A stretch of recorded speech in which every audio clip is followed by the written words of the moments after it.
Representing the business of boxing, ladies and gentlemen, let's hear it for Manager Marty. Thank you. You're far too kind. Thank you very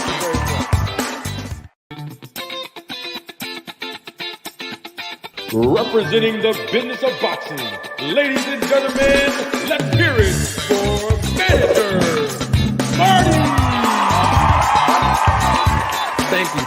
Thank you. You're far too kind. Thank you very much. Welcome to another edition of Roll the Tape Podcast with Manager Marty. I am your host, Manager Marty. And I welcome each and every last one of you live and living color. We are going to discuss a few things today. I'm so happy to be here with y'all, man. How was y'all weekend? Weekend was good? Well, Ryan Garcia had a good weekend as well, and we're going to discuss some of the particulars in the fight where Ryan Garcia dominated. Of course, we know that the fight ended, obviously, by knockout, TKO. And we're going to talk about the fight. We're going to talk about what's next for Ryan Garcia.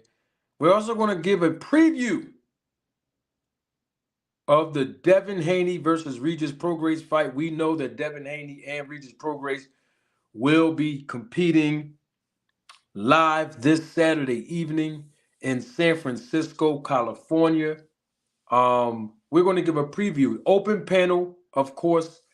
The link is pinned to the top of the chat. Y'all already know that I fly the kite out there early.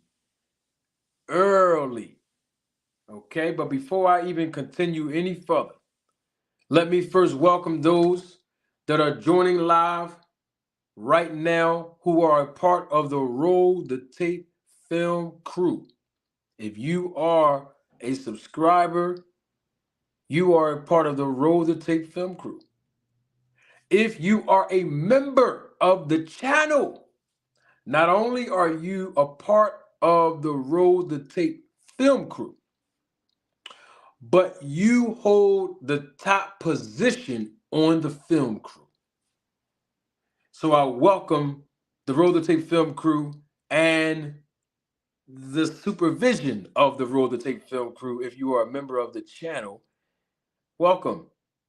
Always a pleasure of having you all here to back me up, to back my front up, to back me up on both of my sides. Y'all always hold me down. So double salute to the Roll the Tape film crew. I want to also welcome those who are joining us for the first time. I appreciate you investing your time by coming on to watch and enjoy an experience that will be filled with education and, of course, entertainment. So I welcome you as well if you're a returning viewer. I look forward to you smashing the like button. As someone in the chat so eloquently stated, it's for the algorithm. Please hit the like button. I welcome you to please. And I also encourage you to hit the like button, subscribe to the channel if you haven't done so already. What happens is when you smash the like button, as they say on YouTube, it allows the content and the experience of education and entertainment that I provide and produce on this channel to reverberate all across the world. We have people all across the world that contribute and participate on the channel and even in the chat. And so that segues me into the chat. Welcome to everyone that's engaging in the chat. Thank you for those who are and have been acknowledging me. We're here live and living color. I mean, I'm going to tell y'all something. I got one of the best chats on YouTube, man, for real. And I know that those of you that are in the chat support other channels as well. And you do a great job on those channels as well. When I be on, I'm talking about the content creators that I'm cool with. Every now and then I'll go and check some of those guys out and ladies out, you know what I mean, just to support. And I see a couple of names that be in my chat over there. And y'all hold it down over there too. You know what I mean? But we got some heavy hitters that be in the chat. Like today, salute to everybody that's acknowledging me. We're gonna have a good show today. Hector Lopez, I want to double salute you for acknowledging me in the chat by saying Manager Marty has got me hooked on his show. I'm glad, Hector. I'm glad that you hooked on the show. I hope that even with all the entertainment, right? And I think everybody that knows me on YouTube has realized this. If you haven't, I'm gonna say it again so you can realize it. It only takes one person. It just takes just one person to learn something about the sport and the business of boxing that you haven't known or learned anywhere else before you encounter my channel, before you encounter any of the published content, before you encounter any live content, including today. It satisfies me. I promise you. That's why I'm on here, man. You know, I don't do this for the looks. I don't do this for the likes. I do this for the licks. You dig? I don't do it for the likes. I don't do this for the looks. I do it for the licks. You know what I mean? So salute to everyone that's watching live and live in color. I welcome you all. All right, now that I got the introduction out of the way, you know we have to do our customary thing, right? We have to do it. Some days I do it, and some days I don't, especially when we are on time constraints, and especially if somebody joins in and click that link in the beginning of the show, you know I make sure I oblige the guests. But because nobody didn't click on the link right now, and I'm sure people will shortly and even later on in this broadcast, we have to move on with our Town Watch check-in. And we have to do it now, and we don't have to be too quick with it. But I want to make sure we get this Town Watch check-in before we go to a brief pause for station identification and commercial break. I want to make sure we slide our Town Watch check-in as the viewership is increasing exponentially. And what our Town Watch check-in is, for some of you that do not know, our Town Watch check-in is an opportunity for all of us to engage in the chat by inserting your location, either where you are from now, as far as your residence, and or your city, state, island, and or country where you were born. All right, either way, or you want to put both, that's fine. And what I would do in exchange for you inserting or dropping your location by checking in is I will publicly acknowledge it so that everybody can know and recognize where you're from or where you at, as they say, the technical vocabulary and how to say it is where you are. But y'all know this is the Manager Marty show. We can talk the way we want to talk, right? That's right. So yeah, so basically where you are or where you are from, city, state, island, and or country in the chat, I will acknowledge it publicly in exchange. And the reason why we do this, if you don't know about why we do this, right? The reason why we do this, we do the Town Watch check-in as a form of acknowledging that we're setting the tone and foundation before the broadcast show, before the broadcast even progress, before the show even start. Why? Why? Because we're from different geographical locations, right? But here's the great thing about it. Even though we're from different geographical locations, even though we have different opinions, different perspectives, right? Different philosophies, different viewpoints or points of view, either way you slice it, we have one thing in common that we share. And that is our love for the sport of boxing. You won't find the Town Watch check-in nowhere else on YouTube. And if you do, you know good and well, they still in the dance moves of the Road to Tape podcast, and we love it either way.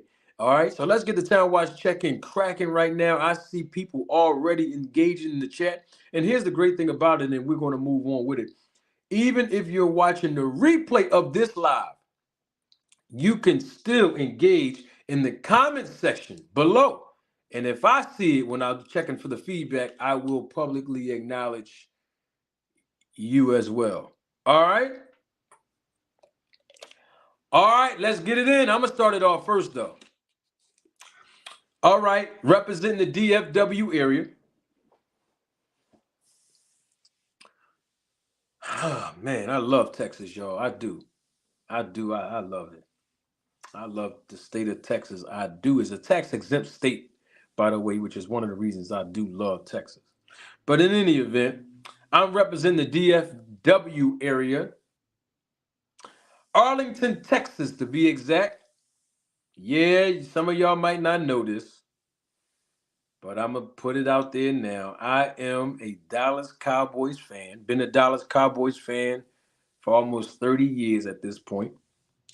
And residence was about 15, 20 minutes from the stadium.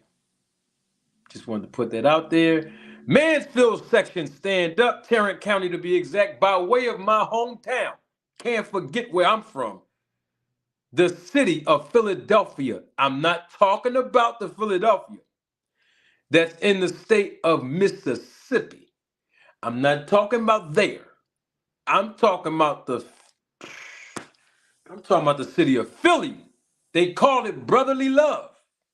And then the Philadelphia Eagles got this play called the brotherly shove. That brotherly shove did not help the Eagle last night. But that's another story for another day. All right, representing my hometown by way of Philly, in the building, stand up. Y'all know how we do. And with that being said, I'm going down the list because we got to get this thing popping. We got to get this show on the road. Let me tell y'all something, right? When we do this Town Watch check-in, it don't matter how I start off in the beginning of this broadcast, but when we do the Town Watch check-in, it just seems like my energy start increasing exponentially. my energy start increasing just like the viewership. I just get excited when I see engagement in the chat, when I see people dropping the location, or as the young people say, drop the addy, the address. Drop the addy. Y'all be dropping the addy in the chat, and it gives us energy. It's like an icebreaker. You know what I mean? We putting this thing down now. Foundation on deck right now. So when we start this show, and we gonna have people that might disagree, might agree, but we all can say we love the sport of boxing when it's all said and done. Got it? Baltimore is in the building. I see you, Lucky McKinnell's Cash Crypto. Man, he said he from Alaska. And I know it's cold out there, Cash. You hear me? Albany, New York in the spot. Upstate New York, I know it's cold up there. CEO since I did a lot of business up in Rochester, my brother. Been to Buffalo like twice. It's cold up there, bro.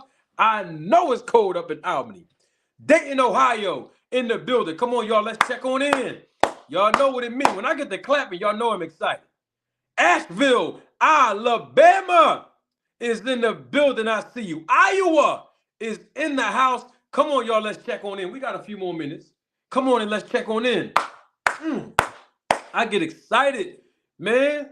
This show keeps me on point. You hear me? And it's all because of you. Yes, you, the ones that's checking in.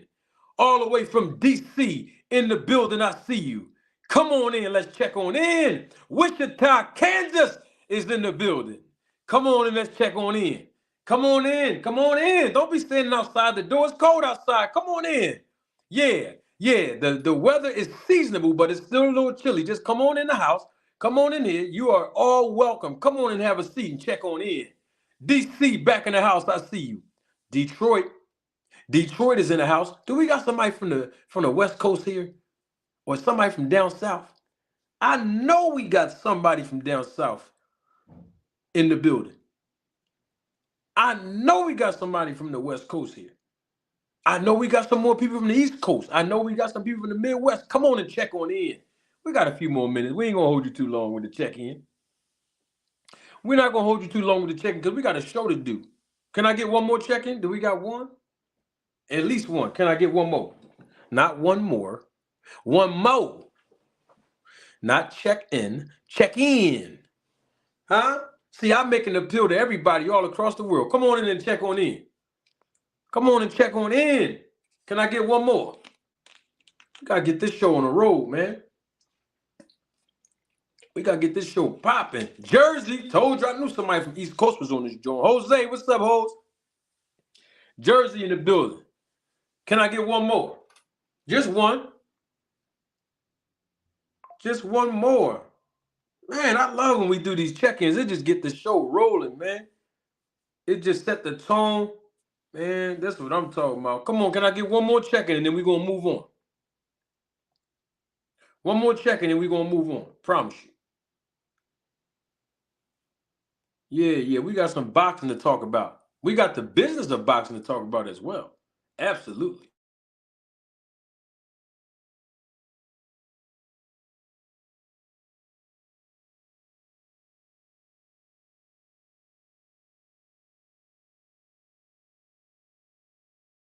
That's it? All right, well, we're going to move on then. Before we pause for station identification and a brief commercial break, I want to play something because we're going to talk about the preview, not the prediction yet. The preview of Devin Haney versus Regis Prograis. I want to play something real quick. Ohio is in the building. I see you, my guy, Andre Noble. Let me play something in an interview that just was posted about an hour ago. I think the credit is to Fight Hub TV. Regis Prograis, he gave some interesting comments about the Haneys. Yes, he did. And I'm going to play just a few seconds of it. And I want to know what y'all think about it live and living color in the chat. And those of you watching the replay of this live, I'm going to play a small little snippet of this. And here is the mindset of Regis Pro. You know what I'm doing? Way too much talking. Don't take my word for it. Roll the tape. I don't respect shit about Devin, the Haneys. I don't respect nothing about none of them dudes, bro, on that other side. If we wasn't fighting, but we got to fight next week, so I don't respect shit about Devin.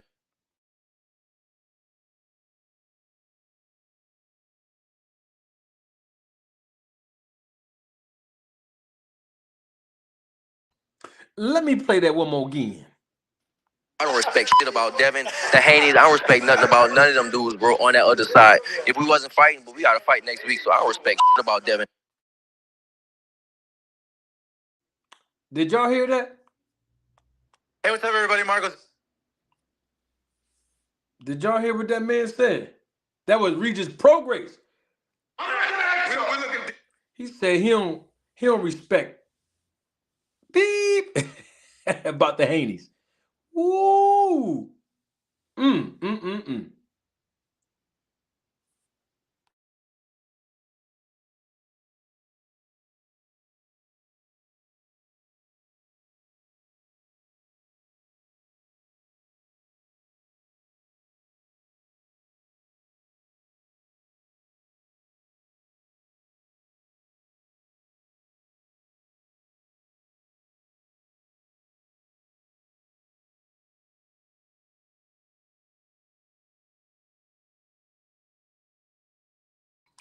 Man, listen. We got to give a preview. We got to give a preview on this, Steph. We got to give a preview on this, Steph. Seriously. We have to do it. We have to. I mean, it's important. Because they hyping this fight up big time between Regis Prograis and Devin Haney. They're hyping it up. Matchroom is putting their money behind this. They're putting their marketing dollars to advertise and promote this fight this Saturday evening. 140 pounds for the title. You know what I'm going to do, y'all? I'm going to do something. I don't know. I'm still deciding whether I should go live and do live commentary. Because I've done live commentary on several different fights this year. And then some other fights I didn't do live commentary. All right, because I made previous commitments to go places with friends and family. So I might, don't quote me on this, I might do live commentary of this fight between Devin Haney and Regis Prograis right here on this channel. I will let y'all know as time progresses, not today, sometime in the middle of the week, I'll let y'all know. All right? But I need to know what y'all think. We're going to preview this fight today. We're going to preview it. But before we do, we got to talk about Ryan Garcia and his performance Saturday evening. Okay, we have to talk about it. But before we do that, y'all know I can't start no show off without showing my face in the place. I got to give human interaction. That's what we do here live in Living Color. If you're just joining us, welcome. Welcome. We welcome you. Come on in, hit the like button. Let the viewership increase exponentially. Let's start engaging in the chat. All right. Now, that was Regis Prograis talking. I'm going to play some excerpt of Devin Haney talking. We had his meaning Regis Prograis, his strength and conditioning coach, on this channel. He was here. I interviewed him. You can find the published content, obviously, on this channel. And he said some interesting things about the snack program. He said some interesting things about Devin and Bill Haney. I'm going to play some of those excerpts as well, just later on in the segment, shortly. But I want to talk about Ryan Garcia. Let me start off by saying this. Ryan Garcia, he did what he was supposed to do. He did what most of us said he was going to do, that he was going to go into this fight and practically knock out or TKO this opponent. Okay? He did what he was supposed to do.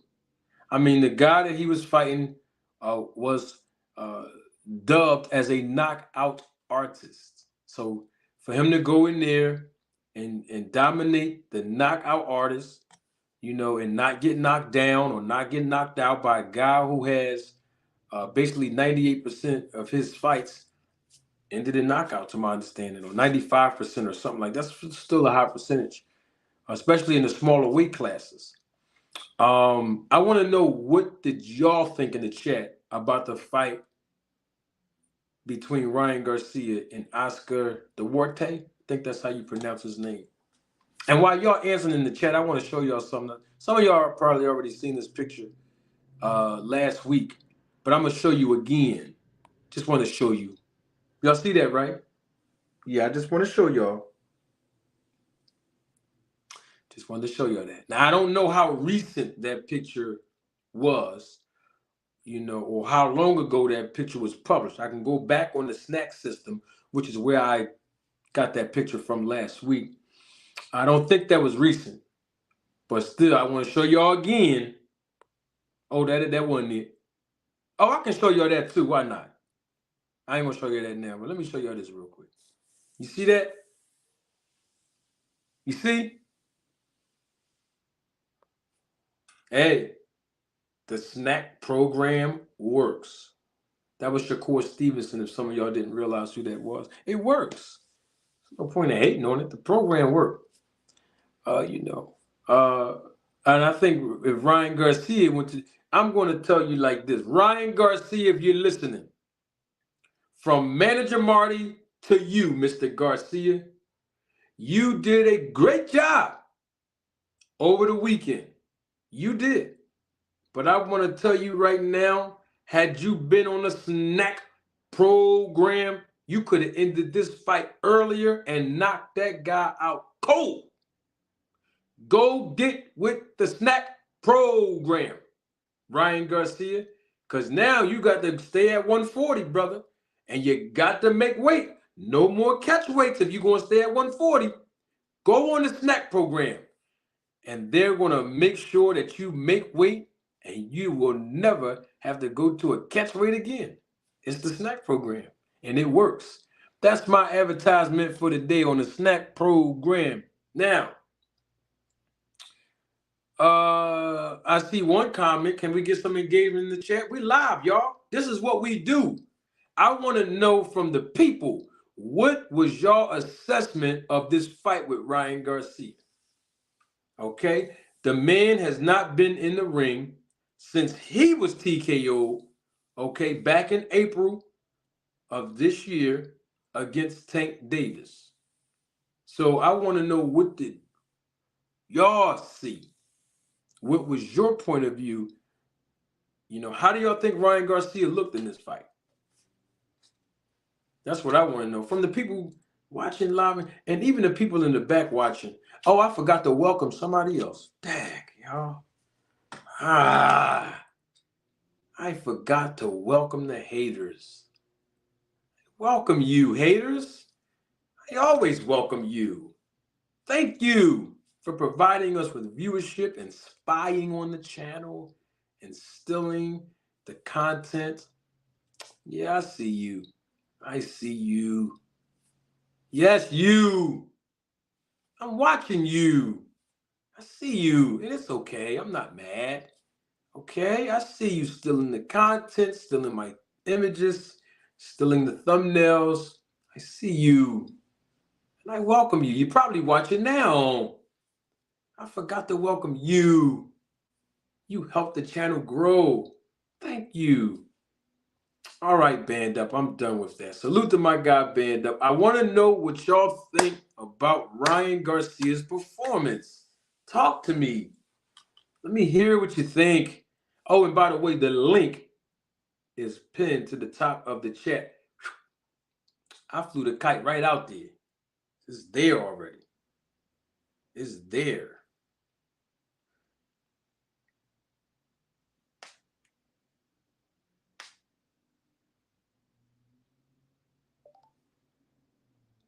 Oh, man, it's cool, Band Up. Go online. Go on YouTube. Look at the highlights.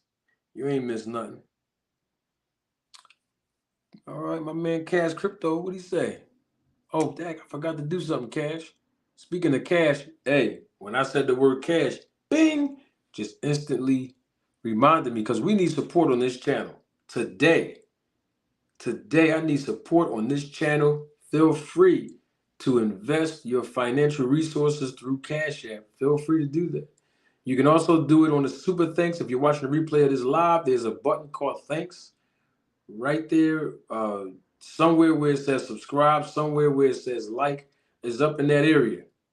I appreciate your contribution. If you want to do a super chat right now or anytime during the broadcast of this podcast, feel free to do so. I thank you in advance, and I'm going to actually publicly acknowledge you as well. But we need your resources to improve and enhance the visual and the audio quality of the content produced and published on this channel, and also to help defray the cost of operating this channel. There's so many expenses involved to be able to put a nice thumbnail together, nice content, the time that it takes to invest in editing and all kind of applications you got to buy, and then YouTube take a percentage of it. Listen, y'all, it's just business. It ain't personal. It's just business.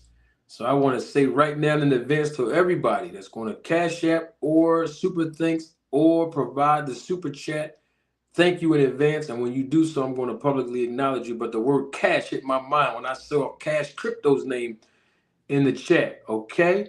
Had to go ahead and make sure that you know where to send the resources to. Yeah, but Cash Crypto says that Ryan Garcia showed improvement with Derek James, but he definitely still got work to do defensively, and he still had his chin up in the air, and that turning his back gotta go. Totally agree, Cash. I think that it's a good connection between him and Derek James, but they always say in boxing that you can't teach an old dog new tricks. And that's not necessarily true in boxing, but the concept can be applied to certain fighters. Ryan Garcia is young enough where he is still improving, and he's still green in the business with regards to garnering a lot of pay-per-view buys, because he's only really technically had one big pay-per-view show, and of course that was with Tank Davis. And so he has some time being a young man to continuously develop, okay, and to be able to galvanize even the casuals to believe in him to produce the results that he produced on Saturday more often. Okay? And that improvement has to start with his footwork, because at the time he was finishing off Oscar Duarte, I think his last name was Duarte, I saw a lot of flaws in his footwork. Ryan Garcia, as I'm talking about. And if he was in there with someone who had a skill set and a fighter who wasn't as buzzed as Oscar was after those punches were landed, Ryan Garcia could have been in trouble with some counters. And so he has to make sure his feet are where they're supposed to be and apart as far or close as they are supposed to be. He's got to keep that hand up. It's okay to shoe shine and let your hands fly, but you still got to protect yourself. Get up under those shots, bend your knees. But he had a good trainer. He got a good trainer that gave him some wisdom in the corner, in Derek James. And I think they'll mesh well as long as the young men listen, to Derek James. Everybody can't do the shoulder roll like that, Lucky. You know what I mean? There's two types of ways to do the shoulder roll, and Mayweather, he mastered it both ways. And both of those ways are always being duplicated, and sometimes it's not as simple for some fighters as it is others. But like let's use Adrian Broner when he used the shoulder roll. Most of the time, Adrian Broner used the shoulder roll, he still be getting hit. Sometimes he don't, but most times he still be getting hit even when he's in the shoulder roll, right? And so, a lot of people put that shoulder roll up there and they still don't know how to counter off the shoulder roll. And so if you look at how Adrian Broner does the shoulder roll, he's staying in one spot, right? And sometimes, he does counter. Adrian Broner's a good counter. He mastered the counter game. But at the same time, when you're doing a shoulder roll, there's a certain way that you have to do the shoulder roll, not just to protect yourself, not just to protect, your chin, not just to protect your midsection or your ribs when you're crossing it around across your body, right, towards your waist, but also learning how to do the shoulder roll and walking the opponent down, which is something that Mayweather does a great job in doing. Now, when Mayweather's on the ropes, he does a phenomenal job using the shoulder roll, being stationary, right, and still not being able to get hit. But Floyd Mayweather also managed and perfected how to do the shoulder roll by walking you down. Let me give you two fights to illustrate my point of the contrast. So you look at when Mayweather fought Miguel Cotto. Mayweather's legs wasn't all the way there in that fight. And that's because of age and different things. So he liked to lean back on the ropes a lot. Matter of fact, he leaned back and stayed on the ropes too much to my liking. But he got the job done. In fact, he beat Cotto up in that fight. Go back and watch that Miguel Cotto and Floyd Mayweather fight. That was one of Floyd Mayweather's best fights when I'm talking about accuracy and punch placement. Look at that fight carefully, right? Go back on YouTube and watch that fight. Floyd Mayweather did an excellent job with the shoulder roll. Did he get hit sometimes? Yeah, no problem. He was stationary, but he got the job done and was still countering the whole entire night. But look at how he did the shoulder roll, and he used it in contrast when he walked Victor Ortiz down with it. You see that? So those two types of shoulder rolls that Mayweather perfected, I seen that Ryan Garcia, he tried to implement that in his defensive arsenal to be more tactical. And I have no problem with that. But he just has to practice on that. In fact, if you're going to try to do a move that somebody else mastered, why don't you go to the masters of that move? Whether, you know what I mean? And I'm referring to Floyd Mayweather. Ryan Garcia, I told him in the published content last week, call out Heyman. Now I'm telling him to call Floyd. You know what I mean? Bring Floyd in. Bring him in. Let him teach you how to do the shoulder roll more effectively if you want to use it. Now look at Canelo. After he fought Floyd, He started using the shoulder roll, and he was effective with it because Canelo is a naturally good counterpuncher. You know what I mean? You see who else we got in here giving the assessment of Ryan Garcia's fight and his performance in general. Double salute to the member of this channel, the supervisor of the Roll the Tape film crew. 2 Cents Boxing. I see you in the chat. Definitely. Joseph Schwab said Ryan need to move his head and understand how to use the shoulder roll as a countering tool. That's what I was just talking about. You know what I mean? Ryan Garcia, if he was in there, and I just said this, let's keep it 100. If Ryan Garcia was in there with a fighter who is really good at counterpunching, turning the fighter, and using good footwork, Ryan Garcia would have been in trouble, especially in between shots. So he definitely have to work on his defense a little more. You know what I mean?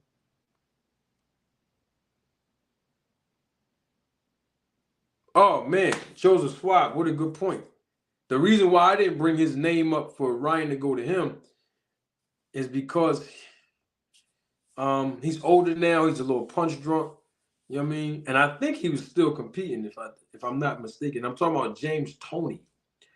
James Toney, man, he can walk you down with the shoulder roll, and he can stand stationary in the middle of the ring and on the ropes and still dominate and still land effective punches. James Toney, man, listen. That's that Michigan style. You know, Michigan birthed Floyd Mayweather, birthed James Toney. Man, that shoulder roll ain't no joke, man. Especially when you perfect it. Yeah, so he definitely got to sharpen up on that.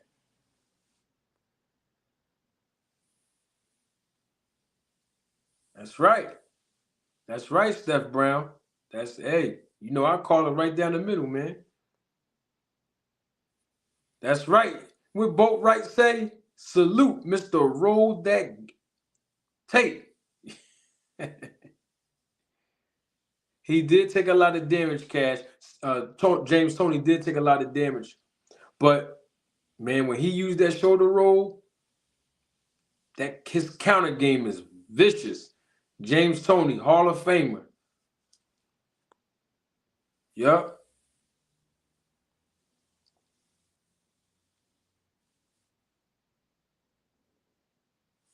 Yes. I see 2 Cents Boxing. You know what I mean? Said Ryan would be dangerous with a shoulder roll with his speed and power. He would. Salute, Benzo. I see you. Oh, yeah.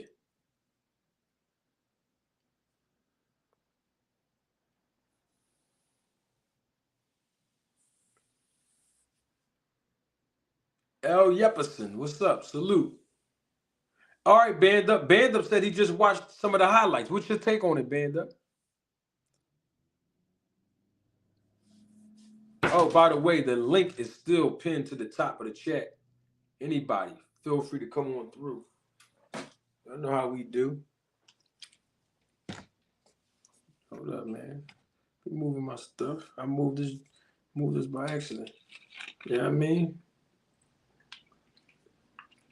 Ryan Garcia, he came in there and he did what he was supposed to do. Now I have this question, right? I got this question. What's next for Ryan? Because y'all know this fight was at a catch weight. This fight was at a catch weight. It was at a catch weight.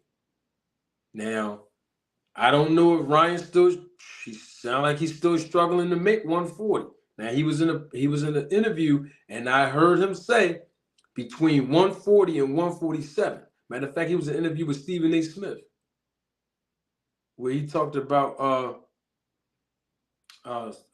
being at 140 or 147. You know what I mean? We put my man Ben. Let me change the layout. Make sure Band Up get on. What's up, Band Up? What's good with you? What's good? What's good with you, Marty? Salute to the chat. Oh man, I'm good, man. All right, so you saw the highlights of Ryan Garcia, man. What we talking about with this guy? What you see? Right. I don't think he has very smart feet.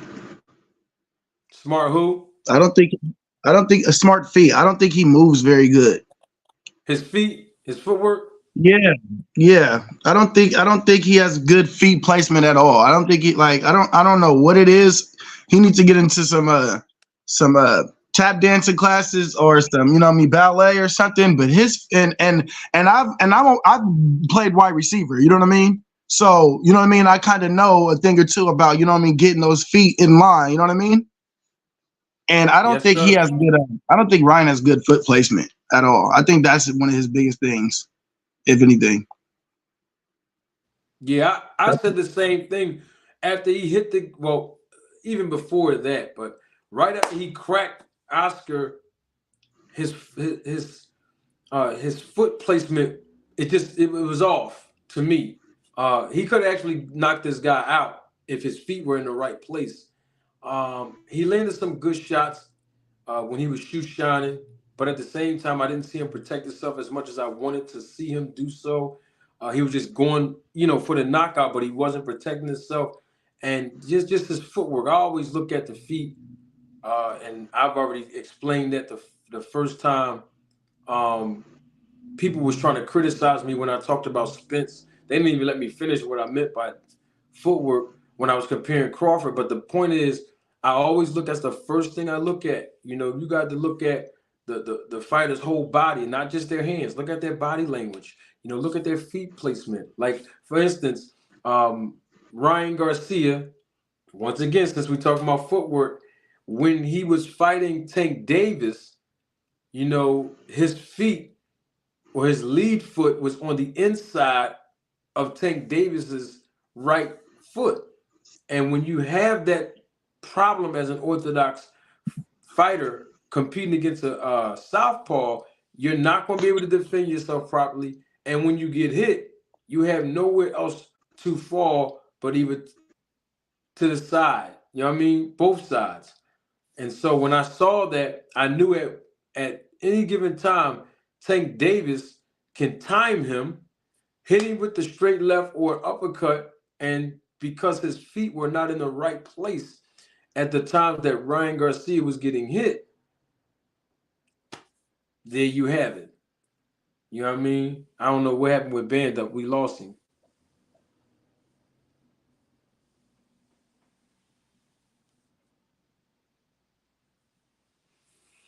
So, hey, Ryan Garcia talking about going up 147. Before we talk about that, what do y'all think about him either fighting the winner of Regis Prograis or Devin Haney?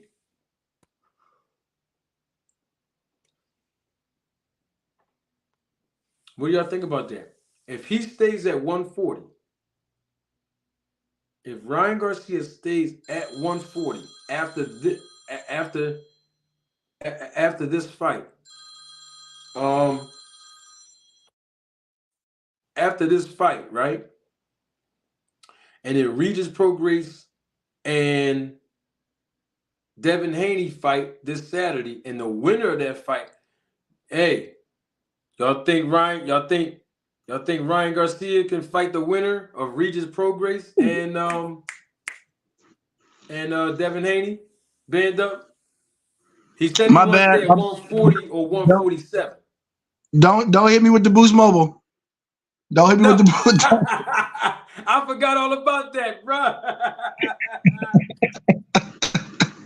I forgot about that, man. Yo, Yeah. salute. I got to double salute her, man. I ain't see her in a long time. Double salute to the queen, Diana, member of the Roll the Tape film crew and the supervisor of the Roll the Tape film crew, Diana. Good to see you. Welcome. She's in the chat, member of the channel. Band Up. So, hey, Ryan Garcia is saying he want to stay at either 140 or move up to 47. This fight was at a catchweight. Hey, do you think he can fight the winner of this Regis versus Devin? No. No. You said No. no? I think Ryan is kind of in he's in the same place as George Kambosos. He's in the same place as a Lomachenko. He's in the same place as a Brian Costano. He is on the outside of the upper echelons of fighters. I don't think he can crack that. I don't think he can crack those codes at the top of those top fighters. I don't think he can mess with Shakur. I don't think he can mess with Haney. I don't think he can mess with Regis, and I don't think he can mess. We already know he can't mess with Tank. So we figure that out. We have a guy by the name of Prince Benzo. Never, I don't think I've seen his name in the chat, nor I don't think I've seen his name on the panel. Prince Benzo, we had a situation just on, I believe it was Friday, where there was a guy who called himself, well, he used 2 Cents boxing name. He used Dub right side name. He was using everybody else's name, but the picture it was a very disturbing image of something. I don't want to say it was the genital part. I don't know what it was. But all I'm saying is, if it's you, Prince Benzo, I don't recognize your name. If you can turn your camera on just in the background so I can make sure you are a real person, and then I will let you onto the broadcast, and then you can turn your camera off if you want. I just want to make sure that you really are a human and nobody's trolling. I can't see your face, Prince. I can't see your face, Prince. My fault. Okay, got you. Now I can see your face. You got it. We got another queen of boxing. What up? What up? 2 What up, Cents Marty? What boxing up, is with us. Band Up? What up, chat? Yo, what's going on? What's going on, 2 Cents? I saw you in the chat real quick before I bring Prince on. You said people sleeping on Ryan Garcia, man. What's up with that? Yeah, man, I think people sleeping on Ryan, and I don't think people realize Ryan came up fighting the Shakurs and fighting the Haneys. Like, honestly, he's not too far behind them. It's just that he didn't take the opportunity to focus on his craft. And just to give my 2 cents, I believe he was possibly making more money through his social media than he was with fighting. And now, seeing hindsight, I think that he had an issue and he didn't really trust his team. So I think that may, have affected how serious he was taking this. And then, like, he wasn't making no whole bunch of money with Oscar and whatever they was doing with the contract and whatever. So I think played a part in it. But I think when he got that take payday, he might have realized, like, oh shoot, like what he was missing. So I think the truth is Ryan has a big enough fan base and a big enough following that he could take these big fights, make big money, still lose, long as he looks decent in the fight and continue to get the big money fight because he's a payday.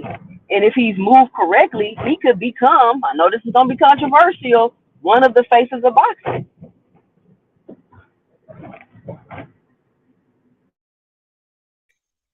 Yo, manager Marty, how you doing, brother? We can't hear you, Marty. You're on mute. Oh, Can't hear you. Hold on, Prince. I was trying to ask one question and I'll give you an introduction. Hold on. So do you think 2 Cents, Band Up said no, but do you think that he won? He won in good fashion Saturday night. Do you think that Ryan Garcia is eligible of fighting the winner of Regis Prograis and Devin Haney, since they all will be competing at 140?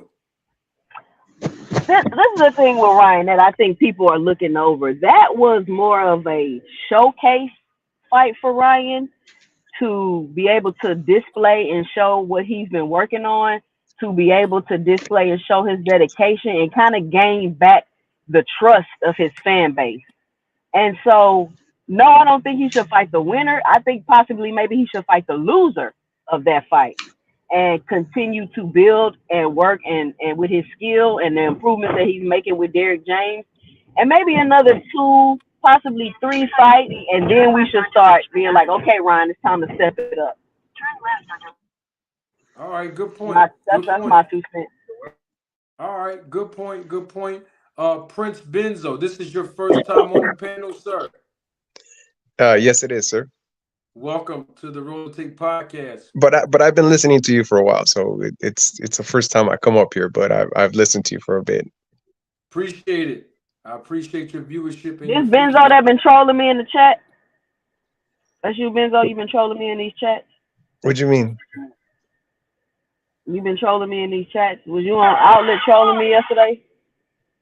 No, that must be some other Benzo. I'm Prince Benzo. There's another dude out there that has the same name, Benzo. Oh, okay. Be careful, okay. she might roll the tape.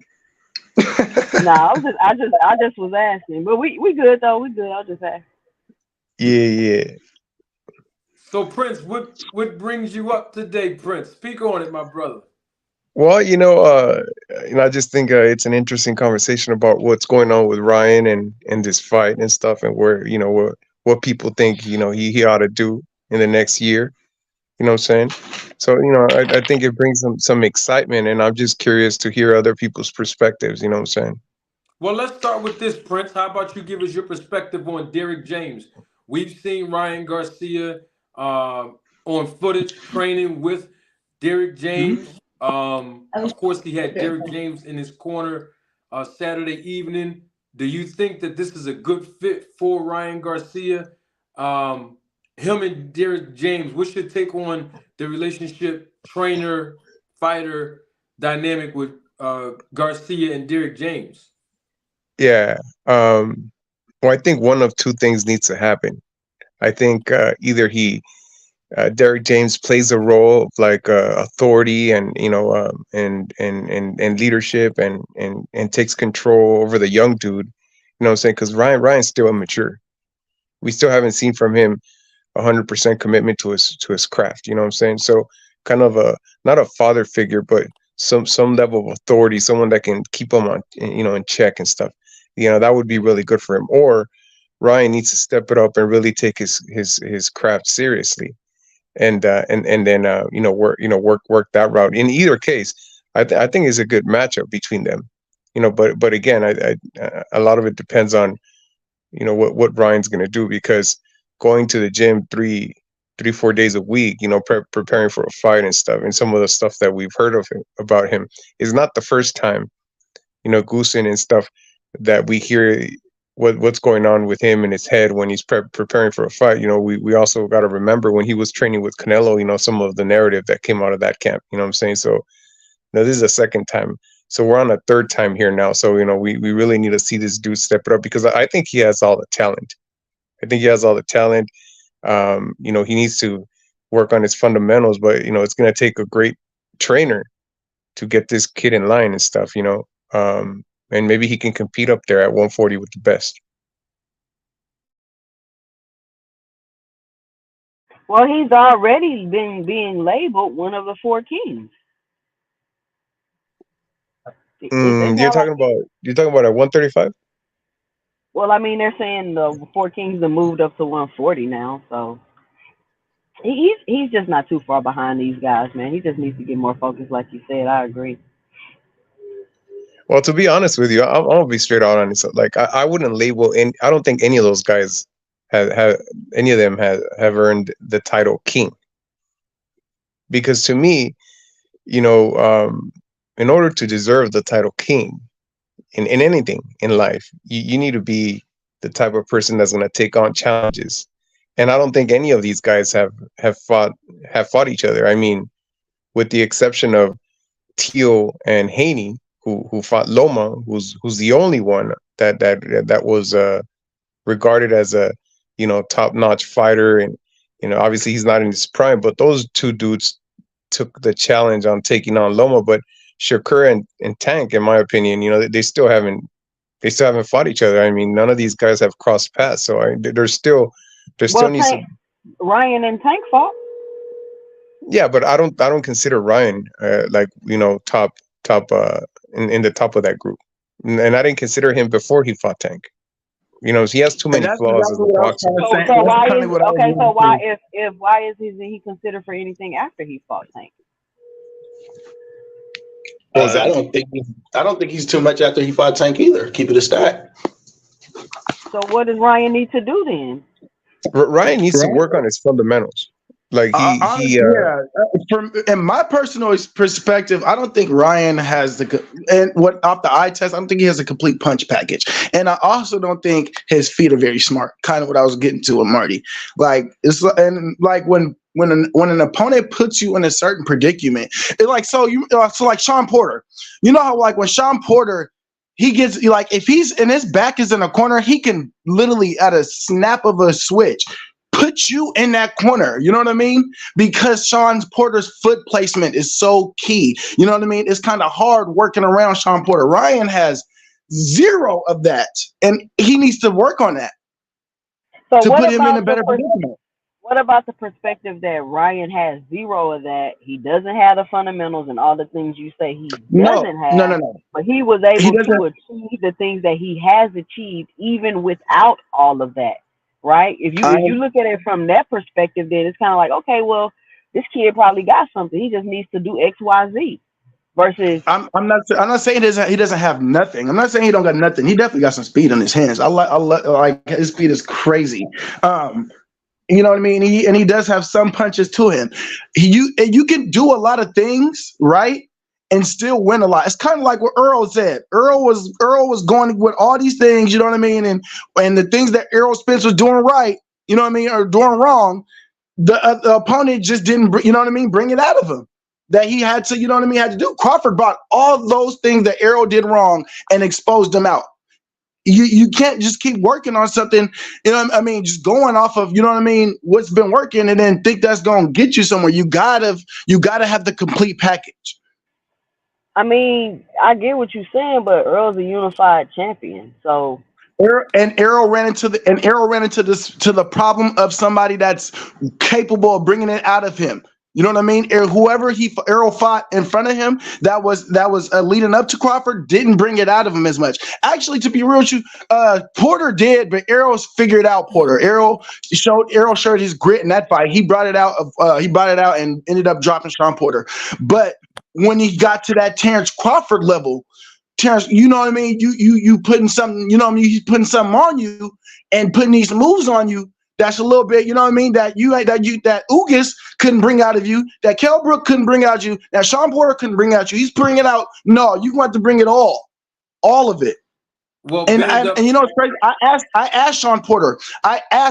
Before the fight. You can go back and watch it. It was one of the last two questions that I asked that he answered before on his last podcast before the fight. I said, Sean Porter, if you could go, I said, and I asked Sean Porter, I said, if you could do what was the one thing that you could do differently in those two fights? Like, what was it? And he said, with Errol, I felt like I had to bring everything out leading up to the fight. You know what I mean? I knew I had to bring everything out. With Bud, everything was working until it wasn't. You know what I mean? He said everything was like, okay, I'm working on this, you know what I mean, going in the rhythm, and then I ended up on the ground. Pretty much is what he was saying. So what I'm getting at, you got to have that fighter that's going to bring it out of you. You know what I mean? And there's been fighters to really bring it out of him. That last dude, I don't like how he was putting Ryan's back against the wall like that and putting Ryan into corners. Well, I don't want to make this about Crawford, but since you brought his name up, and we have Prince up here, and I don't know what his take is, because we basically got company brand up, is what I'm saying. But Yeah, we have to acknowledge that the snack program worked. I mean, Terrence Crawford had the snack program with him that night when he fought Spence too. Marty, I gotta be honest with you, brother. He did. Marty. Before any snack, Terrence had these skills. Terrence had these skills. You know what I'm saying? He did. And that's what we ain't even gonna get into all the deep and credit. But I'm telling you, skill wise, eye test, Bud has had these skills. And somebody and like I said, even it's not even just about the Bud. If Ryan did some of the things that Sean Porter did. Sean Porter has amazing footwork. You know what I mean? Why can't he take a page off of Sean Porter's page? Well, Sean Porter got fast feet too. He's fast. He's fast with his footwork. And he was giving Crawford a lot of problems in that fight. So I would agree with you on that. I wouldn't say a lot. I wouldn't say he got his moments, but I wouldn't say a lot of problems. You see how much Crawford was holding on to that ball when he And you got see you how much inside? and you see how much Crawford was sharpshooting with him too? Hey, the snack program works, baby. That's all I can tell you.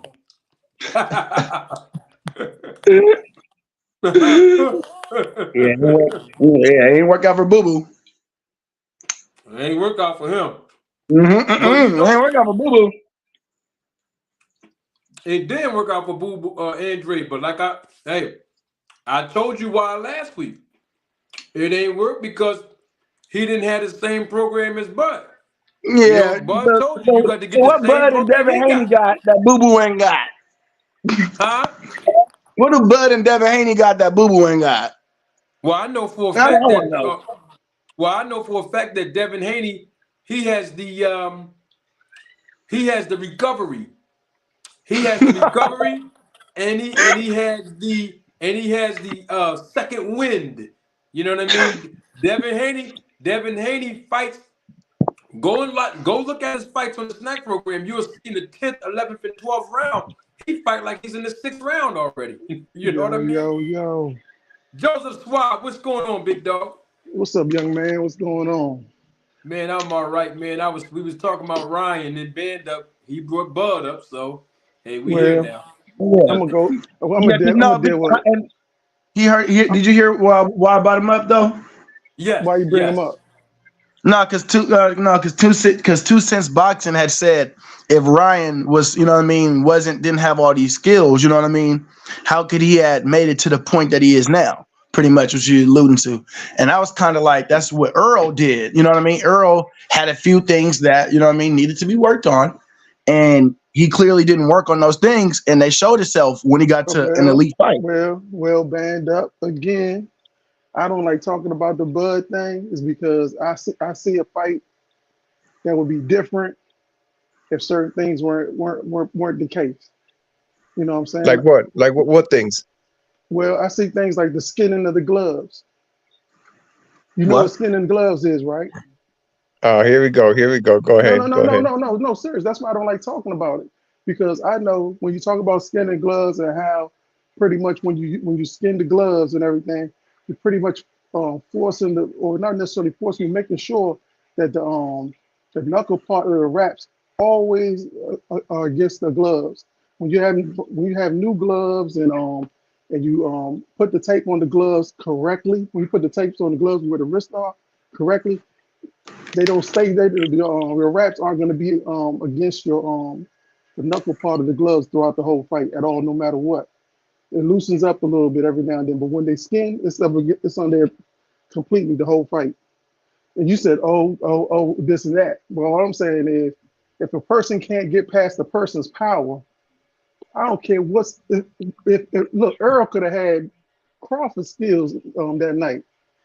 But when you're getting hit and you're feeling that kind of power, it doesn't even matter.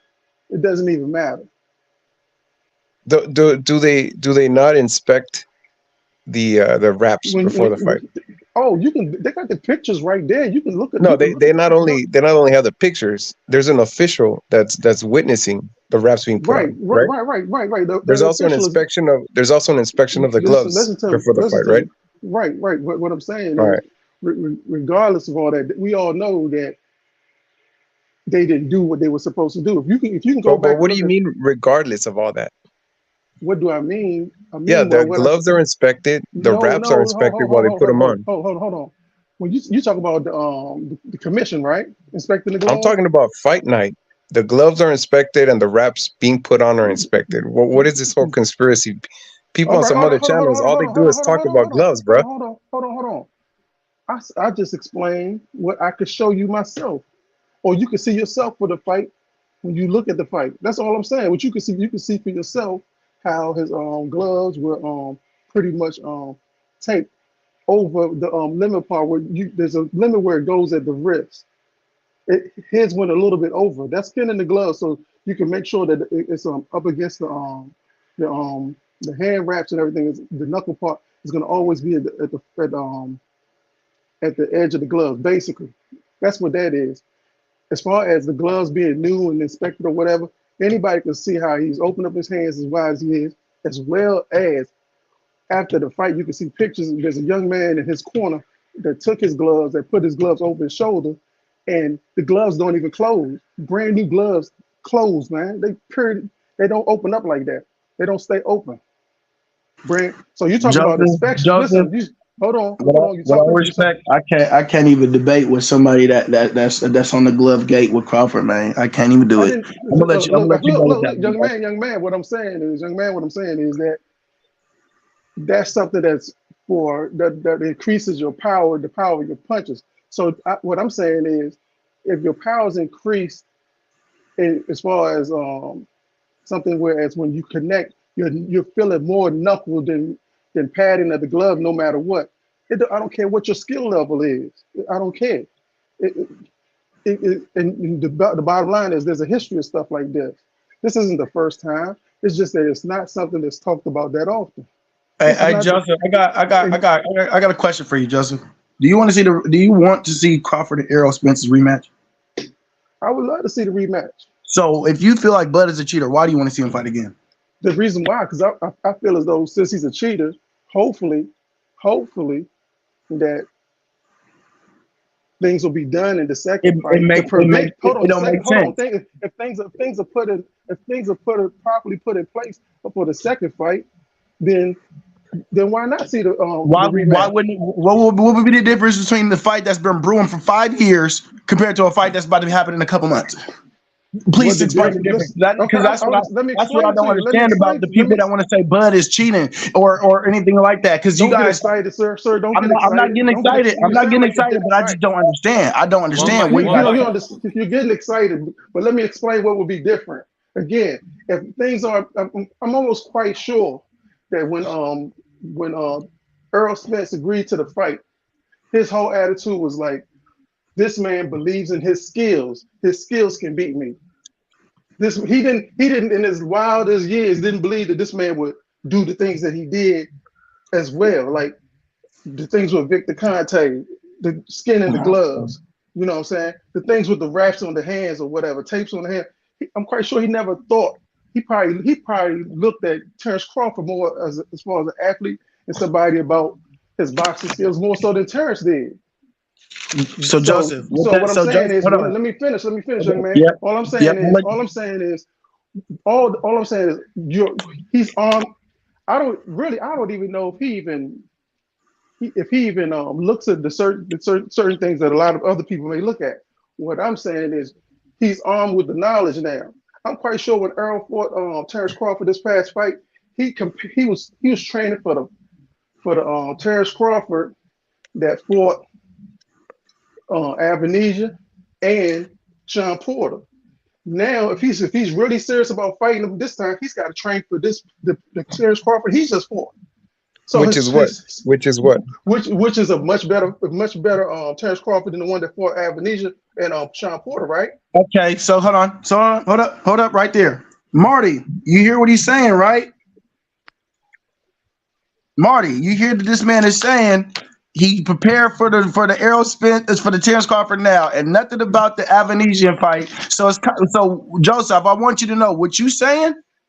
It don't really go kind of hand in hand with my man Marty been preaching with the last 3 fights. You know what I mean? That Errol should be looking at. And my man Joseph, you said you pretty sure Errol and his team wasn't looking at. No, this is a 5-year fight. This is 5 years brewing.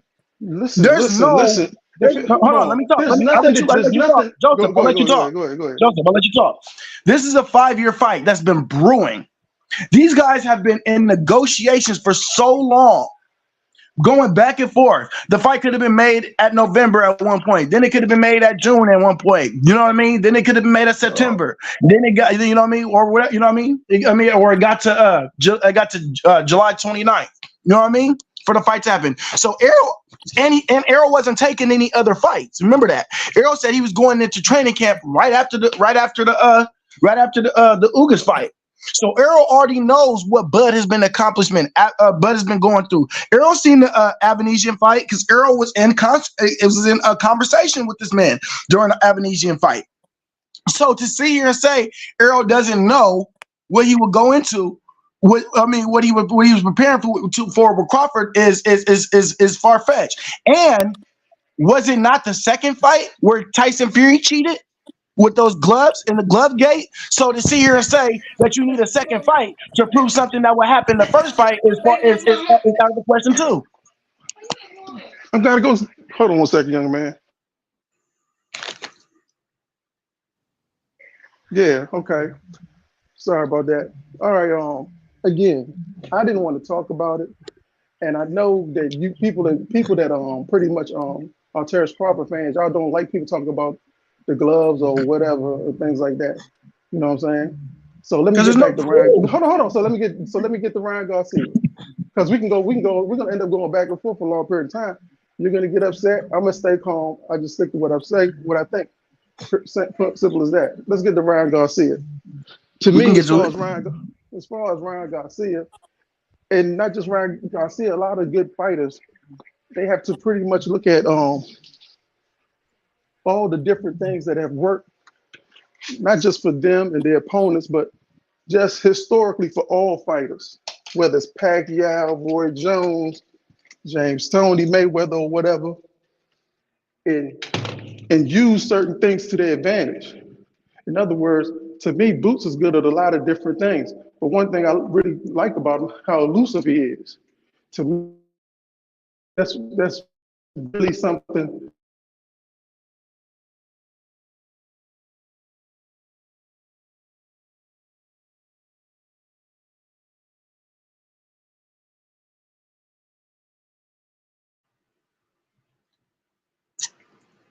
Marty, you going to take up? Muted. My fault. My mic was muted. I think Joseph Schwab, his signal was fading, and so he jumped off. Salute to my guy, Big Money. Double salute to him. He's a member of the channel and also the supervisor, one of the supervisors, including Two Cents Boxing, supervisors of the Roll the Tape film crew member. I just wanted to make sure we put this in perspective because Two Cents just came back on. So Two Cents made a reference about Ryan Garcia. She asked a question regarding him, fighting in contention for a world champion and being in fights like with a big fight like a Tank Davis. It spent to her using the example of Errol Spence, him being a unified champion. Band up, you came back and you said, even though Spence is a unified champion, there were things that he could have worked on, like Ryan Garcia can work on. In other words, as you gave an example of how Errol Spence could have worked on some things after studying Crawford, or the things wouldn't have happened to him as much, where he could have kind of made it a more competitive fight. And that kind of spent us into, talking about Bud. And I'm only saying that because people in the comment section was like, oh, I didn't know we was talking about Bud again. 2 Cents, you want to comment on that? I wanted to, I want to hop back on Ryan Garcia because I don't want to go down that rabbit hole. Yeah. My bad for getting that way. But I wanted to say too, also, like Ryan so dangerous is it's always the punch you don't, and that's what Ryan has mastered, the punch you see, because of his hand speed. So if he learns to use a jab to set up those shots, he's going to be an extremely dangerous fighter. And or maybe because of whatever people want to sleep on Ryan, only Ryan can put himself out of position at this point. He's just serious and do what he can. Oh, he may not be an undisputed champion and all that, but he definitely can put himself in a position to be a very entertaining fighter and to be fight.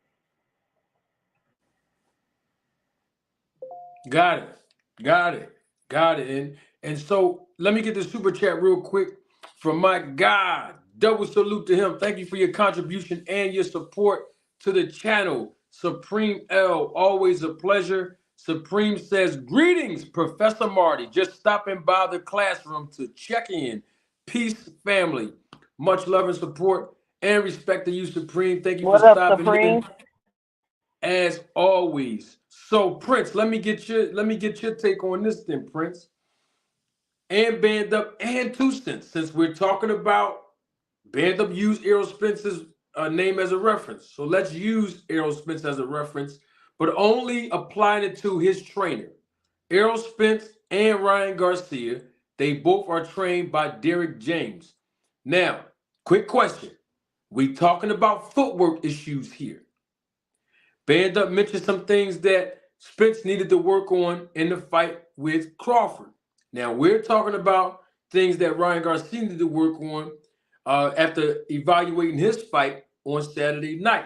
Is this an issue of a trainer having two fighters that might have some of the same issues that people think that they have? Like people say, excuse me, people that say Errol Spence don't have good footwork.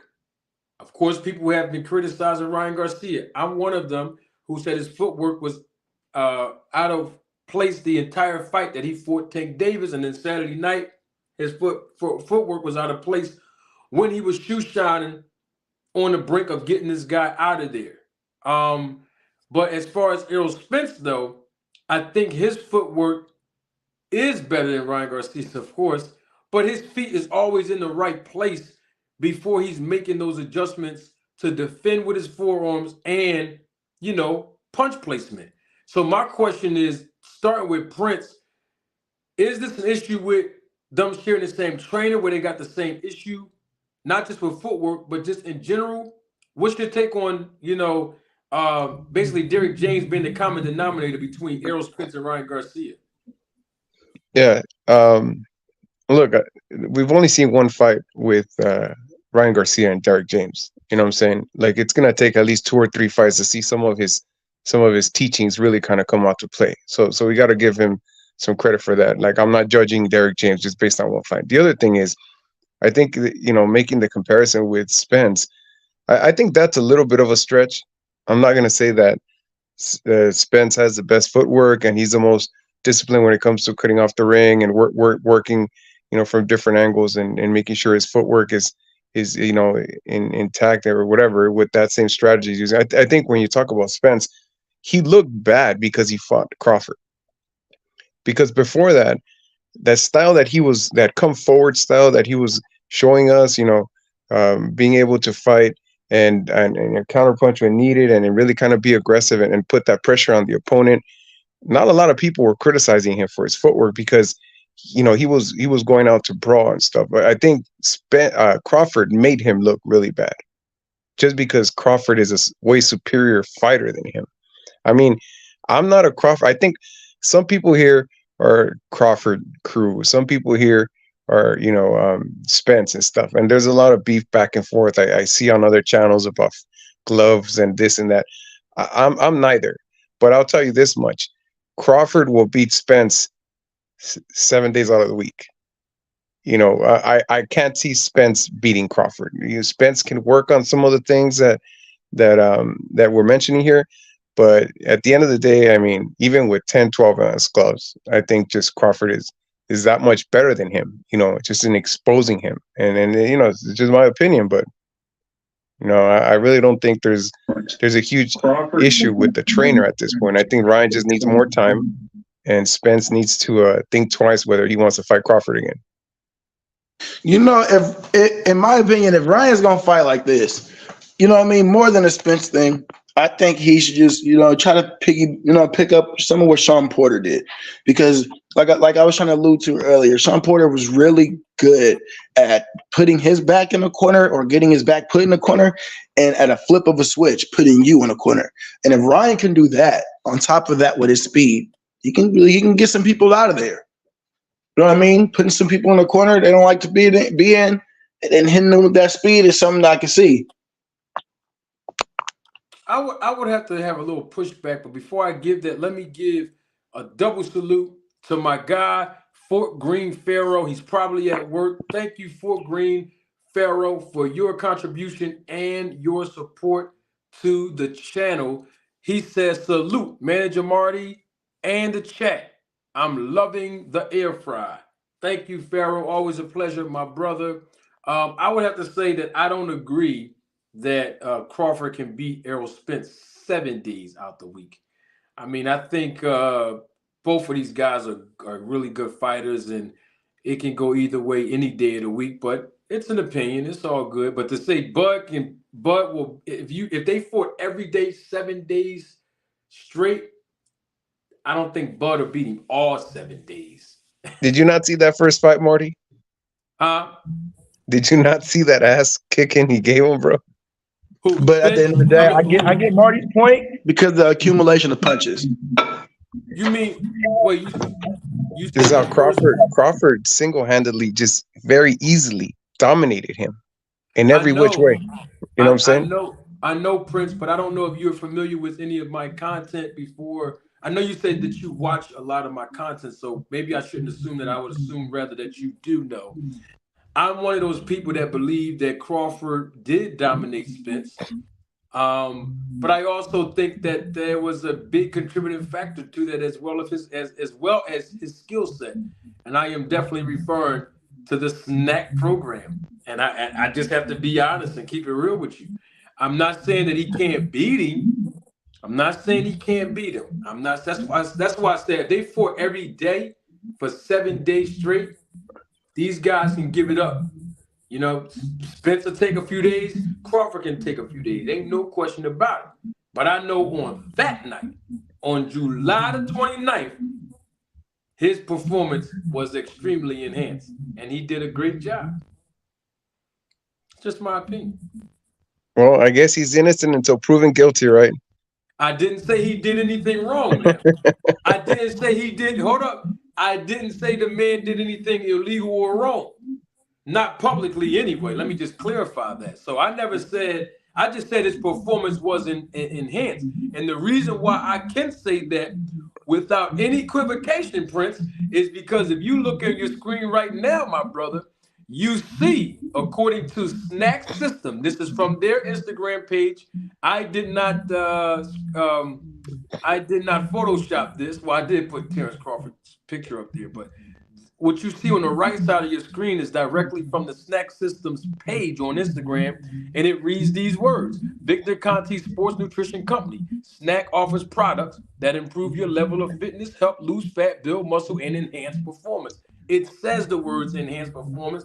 Devin Haney is in the documentary of Hall of Shame with Victor Conti, and he even used the words that his performance is also enhanced with the snack program. So I'm not saying anybody did nothing illegal. I'm definitely not saying that. And I won't say it publicly, and I won't let any Crawford fan try to make me think that I'm saying it publicly. But I will say that the man's performance was enhanced, and he did a great job. Because here's the thing, Prince. Here's the thing, Prince, that you and I can agree on. If you say that Crawford can beat Spence 7 days out the week, I can assure you, if Bud Crawford felt the way that you did, I'm almost certain that he wouldn't have went over to the snack program in the first place. Because everything was working for him for 30-something fights. Well, here's the thing. And look, I can see it both ways, but I'll tell you this much. All that language that they use there, that's on every nutritional supplement type of nutritional product out there. You know what I'm saying? What we're talking about here is Victor Conte's pass with PDs and enhancing performance on PDs with athletes. That's what we're talking about. We're also not seeing the fact that this is a company that's marketing to the boxing world, and it is getting a lot of these boxers under contract to wear that T-shirt and promote their nutritional supplements. He's not the only one wearing that T-shirt. Who's that? Crawford. I even wore the T-shirt. I can go put it on right now, friends. Yeah. So I mean, this can take us down a rabbit hole of what we're really saying is that there's stuff out there that's undetectable, and a lot of people are probably using it. Look at the UFC. But if we stick to that conversation, this is just going to go in circles because. You know, if you can prove one person did it, can you prove the other person didn't do it?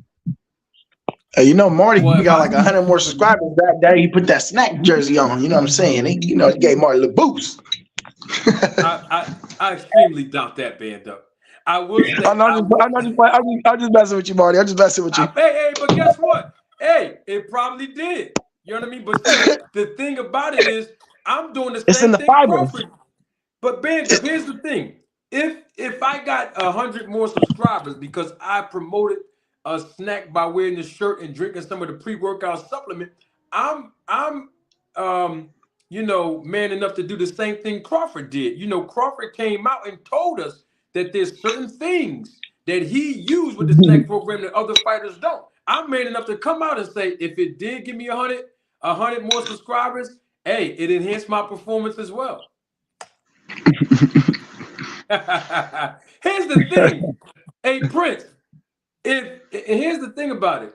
If Crawford did not believe in his heart as a man that whatever Victor Conti's program, because he said it's different ones for each fighter, but I'm talking about the one that he has, the one that Crawford has, that program that he said where he used certain things. My thing is, if he says that and we take him at his word, if he believed in his heart, he didn't need none of whatever those certain things are, he wouldn't have went over there with him. Now, if he would have went with Larry Wade, who we know is a renowned strength and conditioning coach, I don't know if Mackie Shieldstone is still alive or not, but if he would have went with somebody like Mackie, you know what I mean, then it wouldn't be as suspicious. But he chose himself to go over there with Victor Conti. And the thing is, where it aroused more suspicion, I have to bring this up because this is equally as important, is that the documentary, and then I've been speaking on this for months, and Band Up and 2 Cents even know this. When the documentary came out, and some people didn't know too much about Victor Conti's history, that ignited more of a flame. You know what I mean? Because the documentary came out 2 weeks after the fight between Spence and Crawford. And You know that's what I mean? really what the issue be, Marty. These people have no idea who Victor Conti is. Like, they don't know. And if you were aware of who this guy was, did some extensive research, we wouldn't continue to be going in circles about this conversation. So Well, I know who he is. I knew who he was before that documentary because I follow other sports, and he was in a lot of trouble for that stuff. But my thing is this. Look, my thing is this. I didn't see Crawford perform terribly more superior than he had performed in the past. He performed just as well. It's not like he went 12 rounds and he was outlanding him 5-1, where you can say, man, this guy must be on something. He performed just as well as he had in the past. I think the person that was exposed here was Spence, bro. Crawford has been a great fighter, dominating. So nobody takes people a for a rib while. injury into any type of consideration, or is I mean, that it's an just excuse? one excuse after the other. If it's not the gloves, it's the Conte. If it's not Conte, the guy in the corner was touching his glove a certain way, squeezing it a certain way. Look, come on, guys. Crawford is a better boxer. Let's be Yeah, honest he's about the that. best. Yo, Prince. If that's true, then why? See, y'all keep contradicting yourselves. Why be affiliated and associated with somebody that could tarnish your brand like that? Because y'all keep saying this fighter with this fighter's with that. Well, they gonna be tarnished too. They're offering him a paycheck to endorse the company. Other No, people they are not. That's using not him what too. that's not what Prince. he's doing though. That's Prince. not what this. I can't even do it. I can't. All right, I'll do it. Let's do it. Let's do this. Prince, let's be clear on something. And I'm glad Crawford spoke on this himself. He spoke on this himself. So now when people kept trying to criticize me for saying, "Oh, come on, manager Marty," this is months ago, Prince. I don't know if you're aware of this. I was telling people before that Crawford is on the snack program. And people got on this panel, people was in my comment section, people got in the live chat all around the world.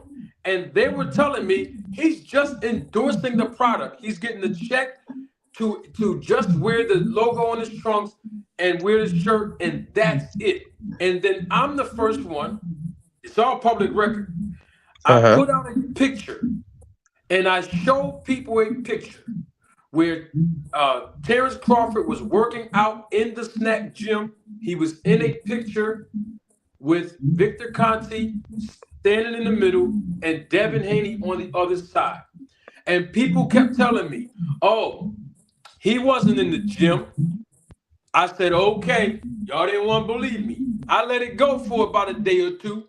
And then guess what happened? Joe Rogan interviews Crawford and he blatantly asked Crawford, so are you with this snack program thing? And the reason why Joe Rogan was qualified to ask Crawford is because I think it was like 2 or 3 years prior to that interview of this year, he had Victor Conti on the Joe Rogan show, and they talked about that.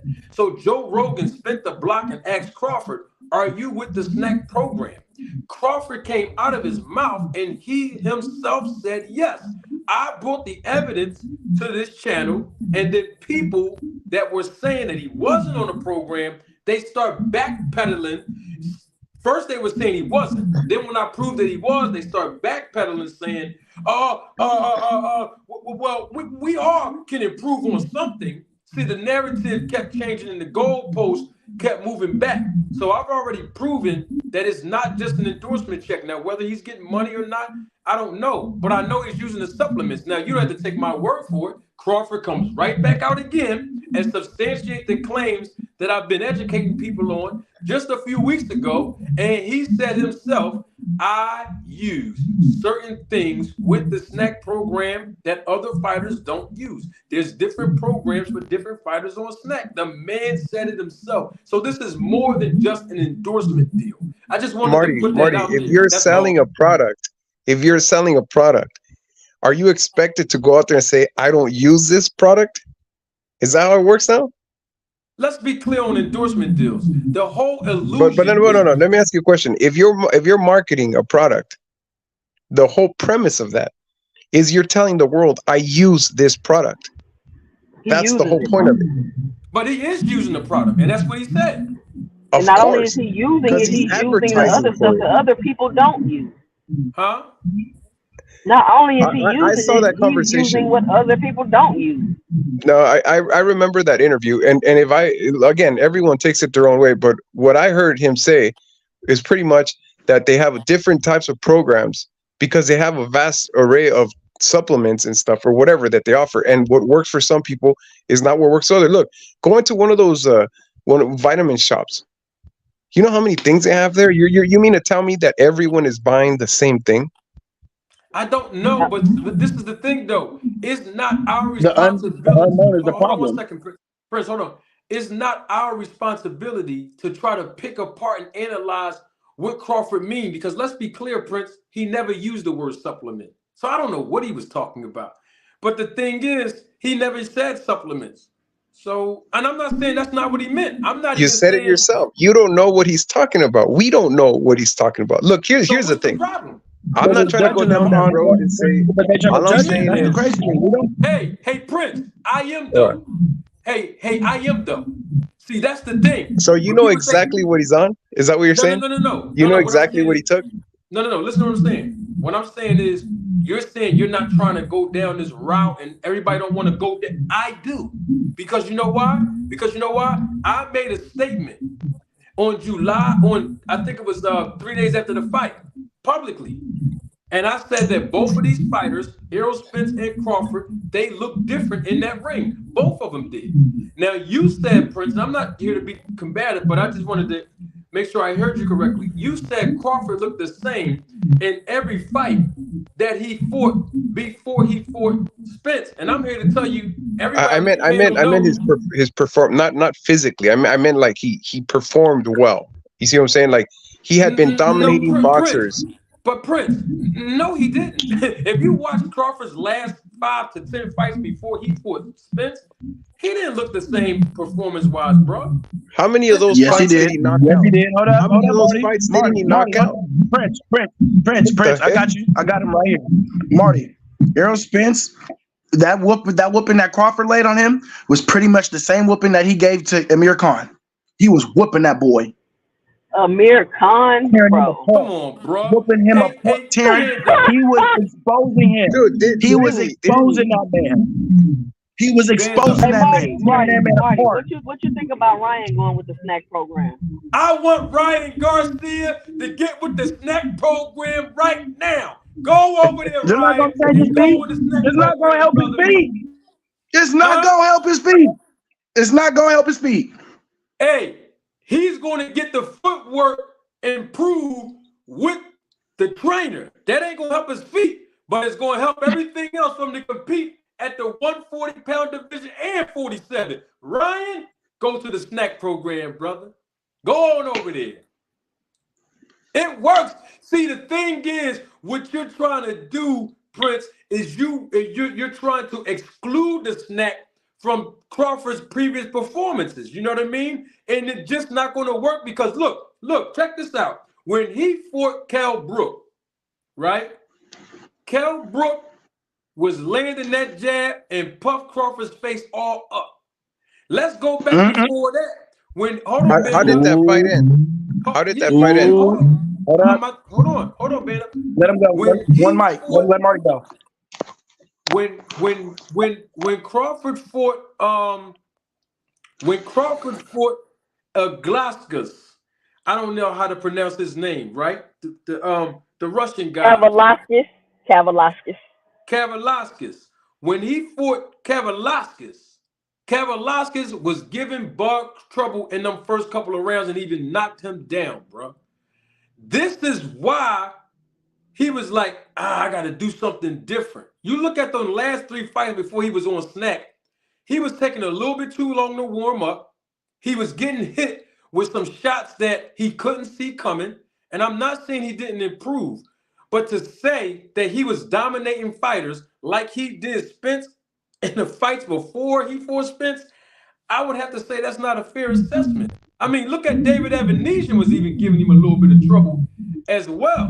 I mean, but here's the thing. But Prince, here's the thing that not one person on the panel or nowhere else can, and when I say on the panel, I mean Crawford fans or watching me live or even in the chat. There's one thing that I'm about to give everybody, like I was the first one to give everybody before, I'm going to do it again, that's irrefutable, that makes more people suspicious. Here it comes, Prince. You ready? Terrence Crawford never had VADA testing the entire couple of years he's been with the snack program, according to their website.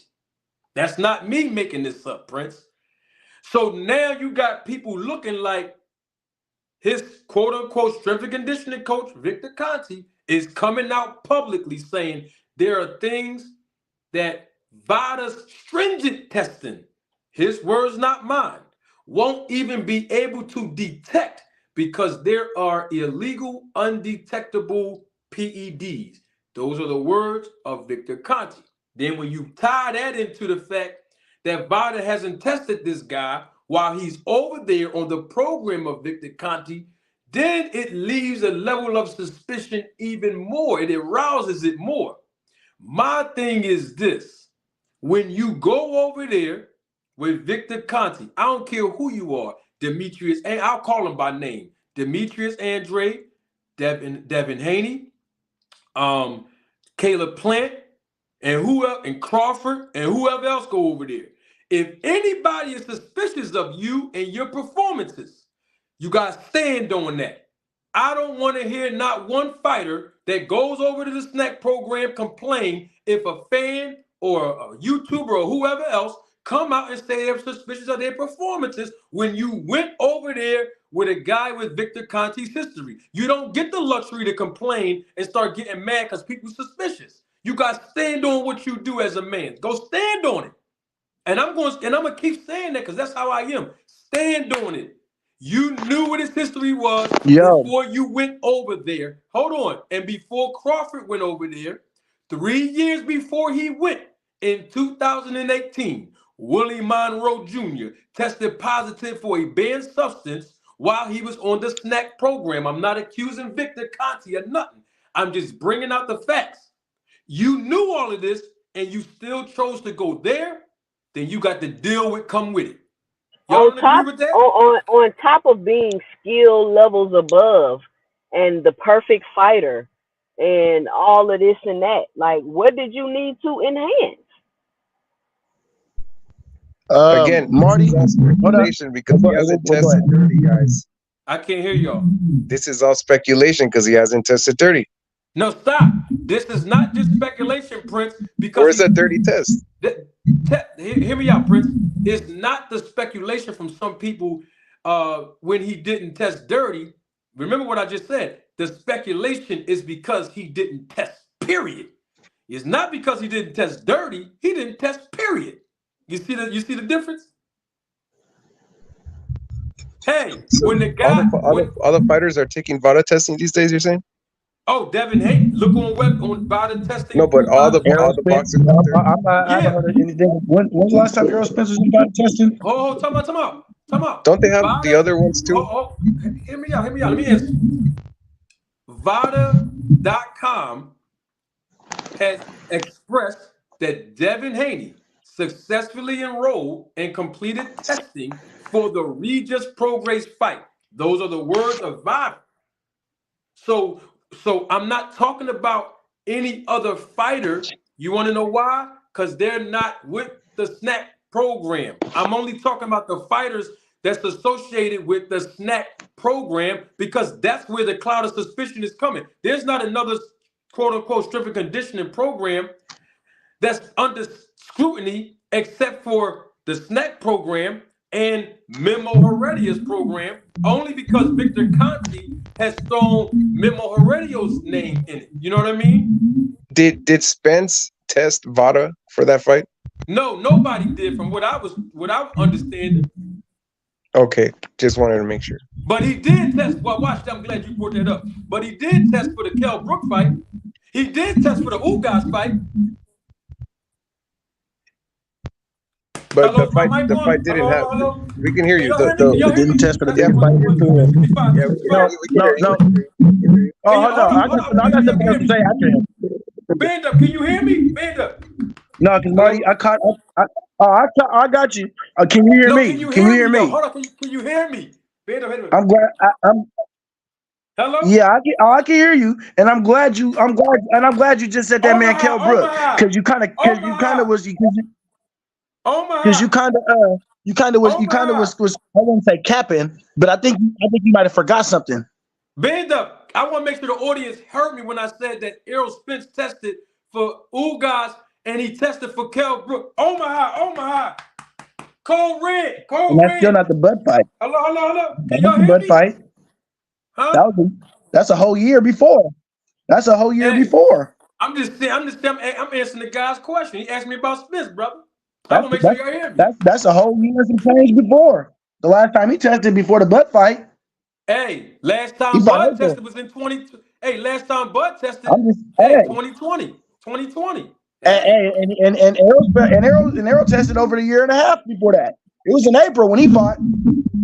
Are they even Olympic style blood when he tests? fought Ugas, that was in April.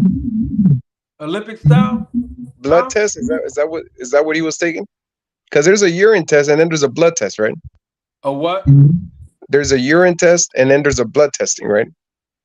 Well, all of the doping agencies like WADA, USADA, and VADA, they take the combination of both. Now the athletic commission of the states, they just take urine, but of course they don't test for PEDs. They don't have the resources for that. But Marty, I wanted to acknowledge something you said earlier. I hear Me and you talked about. Hold on, I hear a lot of. That's not me. All right, go ahead, band up. Yeah, you said something earlier, and I wanted to correct you on something because me and you talked about this, and I went back and I looked. Kell Brook was not winning before at all. Before he got taken out. Terrence Crawford. You said Kell Brook wasn't what? He was getting out punched. He was getting out punched by Crawford by the numbers through 3 rounds before he. I didn't say he wasn't. No, I said that. I said. I didn't say he wasn't. I said Kell Brook. You said Kell Brook was giving him problems. He was. He was jabbing Crawford's head off, bro. How can you give a man problems if he's out punching you, number one, and figuring you out, which clearly he did in that 4th round?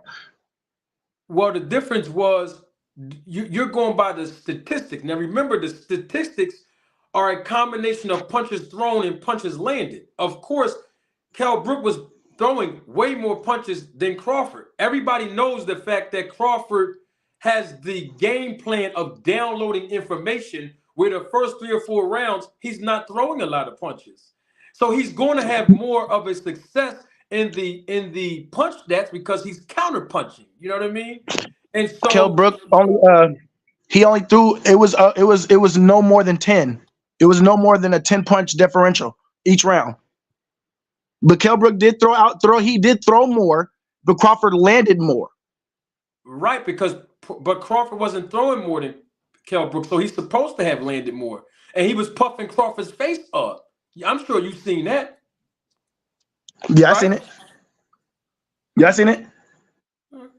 Crawford was stepping back all the time in those fights. He kept stepping back, counter, stepping back, counter. That was his game plan. And I told him, Prince, you wasn't here, banned up, and I'm not sure if Two Cents was here, but people in the chat was here, and people asked me what did I think Crawford had to do to win this fight against Spence. And I said, on record, it's on my channel, and I'll pull it up. I said, in order for Crawford to win this fight, there's 2 things he's going to have to do. He cannot sit back and wait and download information. He's going to have to take the fight to Spence from the opening bell, and he cannot switch it in this fight because Spence is a southpaw. He's going to have to stay southpaw from round 1 on. Crawford did the 2 things that I said, and he won. So it's like, all I'm saying is, people don't want to keep talking about it, and that's cool. But the thing about it is, when people bring Bud name up on this channel or on this platform or on this panel, we can talk about it. Because here's the thing, this comes with it. If you go over to Victor Conti, it comes with it. I know people don't want to hear about it, but if he went over there and people want to talk about it, this comes with it. This is associated with associating yourself with Victor Conti when people are suspicious of him. Well, I don't have a problem with none of them. I'm just saying people suspicious. It is what it is. So if Ryan go over there, you gonna put him you think he eligible to fight Regis and them guys now? Is he what? He eligible to fight him without going over there. And that's the point. Why even go over there? Huh? No, I'm asking Marty. If Ryan go over to the snack program, is he ready now? He ready to fight them guys now. But if he go over there, if he goes, listen, man, if he goes over there, I'm going to say the same thing to Ryan that I'm saying to Crawford and the rest of them. I don't want to hear you complain about the boxing fans being suspicious of you. You know what I mean? I don't want to hear it. You went over there knowing the history, so deal with the consequences. You got to deal with it. Because look, Devin Haney got a lot of skills. I don't think Devin need to go over there. But apparently, him and his dad believe they do. So if somebody's suspicious and everything like that, I don't think nobody should get mad. That's just my opinion. That's my take. Pharaoh, you're up here. You've been hearing me speak on this. What's your take on? I know we back on it, but it is what it is, Pharaoh. We here now, bro. What's your take on all this? And I'm gonna get the super chat after Pharaoh speak on it. I just got 2 questions, Manager Marty. Okay. By the way, peace and blessings to you and the beautiful Queen 2 Cents. My humble opinion,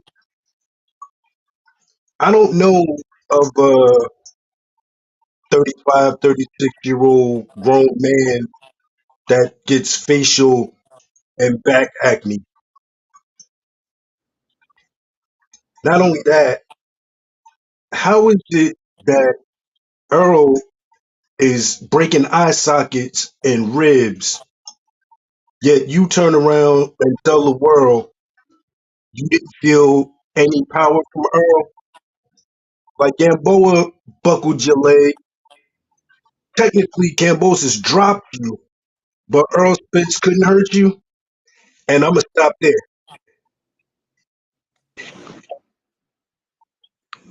Marty, can I say something to Joseph really quick? No, that's not Joseph. That's my man Pharaoh. Joseph. No, that's my man Pharaoh. Oh, I'm sorry, Pharaoh. I'm sorry, I'm sorry, Pharaoh. Errol Spence, what my breakdown has been over him. Errol Spence, yeah, he's an eye collector, you know what I mean? But He only does that when he's beating the brakes off somebody, really. And in that Sean Porter fight, that was a dog fight. He didn't break nothing on Sean Porter because it was a dog fight. And Bud, he had a dog fight. He ain't breaking nothing on that in a dog fight. So that's why I kind of had a question to some. I don't know if I asked Marty this, but I was on a couple platforms and I had asked other content creators, does he have that power, still same power in a dog fight when he's not just beating you relentless? Who? Crawford or Errol. Porter? Errol. Does he have power? Yeah, because Errol didn't because he snatches eyes and break bones, but I noticed the fights that he does that in, the opponent that he's doing that to, he's beating the brakes off him. You know what I mean? He's winning the fight. He's beating them. But in a dog fight, which is what he was in with Porter, Errol was in a dog fight. He didn't break nothing on Porter. He didn't collect no eyes. He knocked him down, but he didn't break nothing and collect nothing. So my question is, because there was a dog fight with Crawford as well, does that power transfer in a dog fight? You know what I mean? When you're not just sitting there beating your opponent relentless.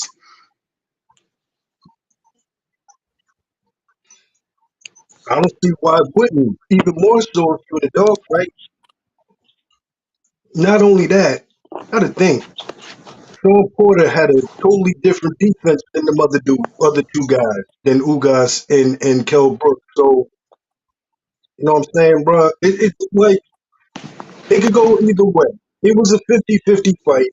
Um, we all know, anybody that got eyes and got a brain could see that EJ wasn't all there. You're not even making excuses. That's a fact. EJ wasn't all there for that fight. You go back and watch any of EJ's other Yeah, that's a fact. entrances That's a that fact. you watched in That's that a night fact. of that Crawford fight. Come on, man. Let me get this super chat, and I want to ask about something that Pharaoh Yeah, said. I said that. Motorsports Sports. I think Motorsports is up here. Did he leave or is he still up? I think he might be still here. Double salute to you, Motorsports Sports. Thank you for your contribution and your support to the channel. He said, for what Prince said, all 7-365 24 hour. That was a comment that Prince had made about that. We got my God. Double salute to him. He was just up here. Joseph Swab, my God, thank you. Again, Joe, if these guys are going to accept cheating, why pay $80 for a fight? Why call someone pound for pound? Why even have belts? R.I.P. Billy Collins, Jr. Most people may not know who Billy Collins is. Billy Collins was the young man in his 20s who was cheated by Louis Resto and Panama Lewis in a fight in 86, I believe, either 83 or 86. Assault on the Ring is the name of that documentary. And I'm going to keep it 100 with everybody on here because I'm very secure in who I am. But when I saw that documentary, I definitely had a tear roll down my face of what happened to that young man who committed suicide because of the depression that he suffered because a fighter cheated him, had a cast in his hand, had a histamine pill mixed in his drink, had the padding taken out of the gloves with the pastor of Paris in his hands, and just messed that man's face up so bad where he couldn't see no more. The young man was 23 years old, undefeated, and they cheated this man out of a victory where he was going up in the ranks to be a boxing sensation. This Irish kid, man, and it's just a sad story. And that's who Billy Collins is. If anybody wanted to, know who he is. 2 Cents Boxing, double salute to you, Queen. She actually gifted a membership to somebody. I don't know who she gifted the membership to, but whoever it is, when you come up and I see your name in the chat, I will definitely acknowledge you and welcome to now being the supervisor of the Roller Tape Film Crew. I have a question for Band Up and Prince. Not saying Prince is a fan of Crawford because he told us earlier that he's not. Pharaoh had mentioned the word acne, and he said a grown man having acne. I think he was referring to Crawford. I think we have Motorsports Sports up here as well, but I think his picture is still loading. I don't know if it's Motorsports Boost Mobile. Me and him always joke about that. That Boost Mobile, that Yeah. Boost. You gotta get better than that Boost Mobile. But until he comes back, we have Prince up here and Band Up. Pharaoh talked about acne on grown men out of nowhere in your 30s. I think he's referring to Crawford. I don't want to misquote it. Is that what you're talking about, Pharaoh? Something about acne? Yeah, that's what he's talking about.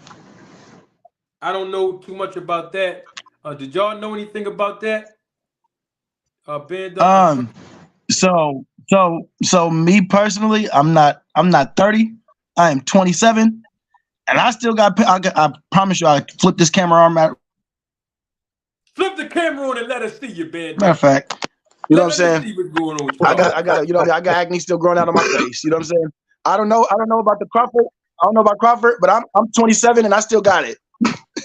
Up his boot, the Boost Mobile. I don't know. That's a 10-year difference, King.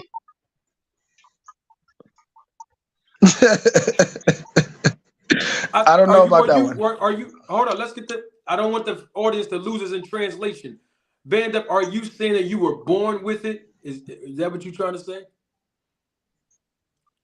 I don't know why I still have acne at the age of 27, almost going on 30.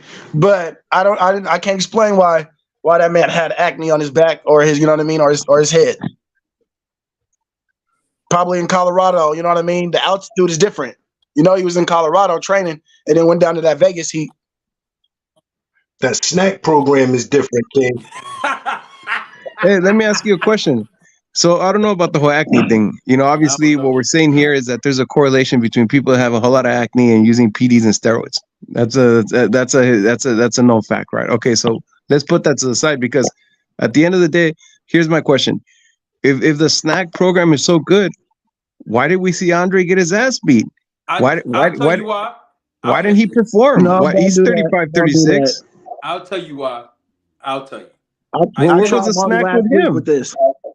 I'm going to tell you, Prince, and I'll tell you too, Pharaoh. I did a video on this maybe a week or two ago, maybe last week. Go ahead, Marty. All right, here we go. Terrence Crawford gave us the answers to that. Terrence Crawford said, and I said it earlier, I'm going to say it again. I use certain things on the snack program that other fighters don't use. So apparently, whatever program that Andrade is using, it ain't the same program that Crawford's using. So what he need to do, Prince, is go over to whatever program, he got to transfer his programs and get with the program that Crawford's talking about when he said he used certain things. Tell Boo Boo and Andrade to go use them certain things that Bud using, and that's going to enhance his performance ×2, brother. So you're saying that Crawford admitted that he's pretty much using steroids because he made that comment. That's what you're saying, Marty?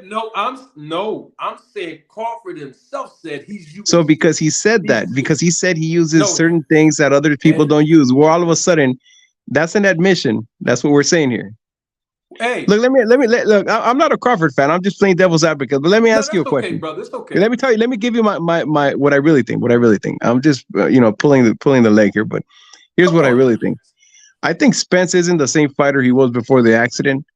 I think Spence has got some real like brain trauma or some real physical issues, and I would love to see him fight someone else so that we can see, that he's not the same Spence. Crawford didn't really hit him that hard. It's not like he really beat him for him to be bleeding so much and his face to get disfigured. We've never seen Spence look like that from his face before. I don't think we need to see that. I think, Prince, you're speaking on us from a standpoint that you don't. I think you said this earlier. You don't think Earl was any different. I am on the record of saying that Earl definitely looked different in his face and in his eyes, but how he started out the fight, round one, is how he starts out every other fight to me. You know what I mean? I don't think he fought different. I do think he looked different. No, I'm saying the way that his face took like punches, like these, the punches. I saw the fight 3-4 times. I didn't see Crawford winding up and really unloading on him like a beatdown. Like you see his face deteriorate over the first 5 rounds, bro. I mean, That's not normal. That I don't know. That's my opinion. I don't think he was the same Spence. That's my So opinion. do you think? Okay, so are you okay? Let me be clear. You said you don't think Crawford was hitting Spence that hard at all. No, what I'm saying is that the way that his face, the results of the punches was exaggerated. Like there's something different there. Like he's been hit hard before, but he's never made to look that bad in his face. Look at the fight when he fought Brooks. Crawford He got took angles, punches bro. there. Crawford got angles. You see what I'm saying? I don't know. I don't think he's the same after he was in the accident. I mean, I used to follow Spence a lot, dude. He was one of my favorite fighters. Doesn't look the same to me. Well, I mean, neither did Billy Collins after he fought Louis Resto. I mean, not even Cotto after he fought Margarito the first time. You know what I mean? None of these guys' faces look the same. You know what I mean? I'm talking about being under suspicions, and then the truth come out later. And like you said, Prince, I got to agree with you. We never seen Crawford do that to nobody else's face, and I told you that before. You know what I mean? And so now we got to look at he didn't do. You said, Prince, earlier that Crawford performed the same in the Spence fight that he did in the previous fights before, but you never even seen nobody else, not even Amir Khan's face. Nobody else's face looked messed up like Spence face, bro. Yeah, so it could either, what I'm trying to say, it could either be one of two things. It's either everything that you guys are saying about gloves and steroids and everything is true, and he had a supreme unfair advantage, or it could be that Spence, after the accident, was damaged goods. It could be one of those two things. Let's keep it real. It could be the fact that he got, after the accident, his face, his stamina, his reaction. You don't understand when you get brain trauma, like those football players, after they have all those concussions, every single time you get hit, what they say is the hit doesn't have to be as strong as it was before to put you down or to make you, have the damage. Now any lesser hit. So that's what I'm saying. It could be one of two things. I'd like to see the rematch. Well, why do y'all keep saying after the accident, like he didn't have multiple fights after that? Well, I was going to say he fought Ugas, and I mean Ugas hit him several times clean, and his face still didn't look like that, bro. I didn't see him take a lot of punishment from Ugas. I mean, all right, I'm gonna put it like this. I was at the fight in Dallas, Texas. I was ringside when he fought Danny Garcia, and Danny Garcia hit him with a clean punch, and Spence did like this to the crowd. He basically was like, I wiped it off my chin. That ain't phased me. And Danny Garcia has power, and we all know he has power. We can't deny the power of Danny. You know what I mean? Now he might not have knockout power like he did at 140, but his power came up to 47 with him, where he got that power that'll hurt you. You know what I mean? But when he hit Spence with some clean punches, and Ugas hit Spence with some clean punches, we didn't see Spence's face look like that. And those are the two. No, you're right. You're right. I don't disagree with that. But he could have been. What I'm saying is, you can see him deteriorate.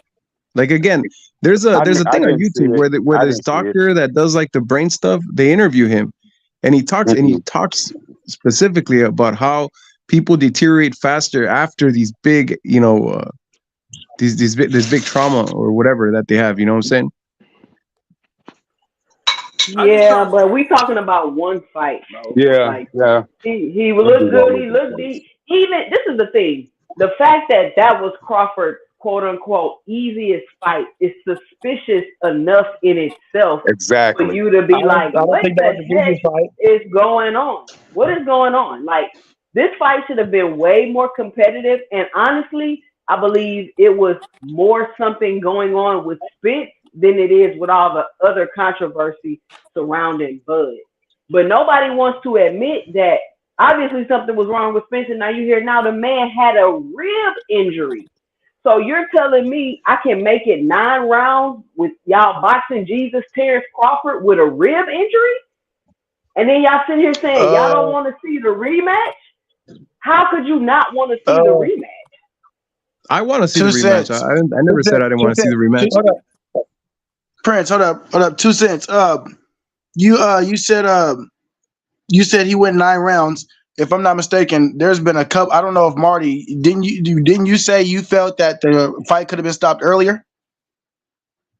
In my observation as a trained official, yes. And I had a licensed official who was the official of that fight, Harvey Dock. He was on this show. I interviewed him live in living color, and he even said that in round 4 and 5 he contemplated stopping the fight right there. So yeah. So in reality, the ref really just let that man last and get whooped on. So he really, and theoretically speaking, got just handled for 9 rounds. He didn't really last with Crawford for 9 rounds. So Terrence couldn't get him out of there. Terrence couldn't get him out of there. So Terrence couldn't get him out of there. The man got a broken rib. He off balance. He dehydrated. He dehydrated. He injured. He coming in there off balance. He looked like maybe he took some painkillers or something before he came in the ring. And you're saying the ref should have stopped it? Terrence should have stopped it since he's so great. But he wasn't able to do that. And y'all sitting here saying you don't want to see a rematch? Wait a minute. Well, he dropped him 3 times by knockout? What are you talking about? He was dropping him in the fight. Win that fight by knockout? Why didn't Terrence finish the fight? Why didn't Terrence finish the fight? He was finishing the fight. After the second time he got dropped, they should have stopped it. How did that fight end? Spence was on his feet. The fight ended with Earl Spence on his feet. But what was what caused the ending of the fight? The fight ended with Earl Spence on his feet. And how many rounds? Still getting the same going over y'all head. This going over y'all head. This going over y'all head. No, it ain't going over our head. How many rounds did the fight last? 9. No. Okay, so it didn't last 12 rounds, meaning he got beat and ended in 9. What do you want, Spencer? Grab him by a chokehold, drop him to the floor, and stomp on him? He beat him. They stopped it. He couldn't fight. Whatever it was, it didn't last 12 rounds. He got beat. You trying to say he didn't get beat? He didn't get beat? No, that's not what I'm trying to say. So it didn't last 12 rounds. I think that's going over your head. She's questioning the legitimacy of wanting to see a rematch. No, but forget about the rematch, though. You can't say that Bud didn't beat him to the point where the fight had to end before 12 rounds, and that's what happened.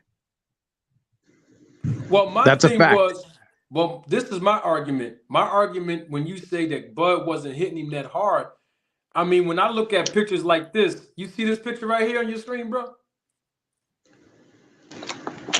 Yeah, we can see that picture. Okay. That look like a dent to me. Look like he got a knuckle print inside his head, bro. I got a rebuttal against that picture, Marty. You do? I'm gonna keep it. So did your bull. Your bull got a rebuttal on it too, and he stole my thumbnail. Go ahead, man. Go ahead. Because I went head up with one of your partners, Boxing Outlet, and you know what I mean. And we was bringing up the All Access, and I'm looking at the end of the fight, and they showed a really close up of that side of Earl's head, and it didn't look like that. And right after the fight, everybody's still in the ring and everything. Did you know where I got that picture from? I remember you told me you said somebody took the picture there. That was there, right? A professional photographer hired by the promotion, like every other fight, where the photographers are around the ring throughout the duration of different fights.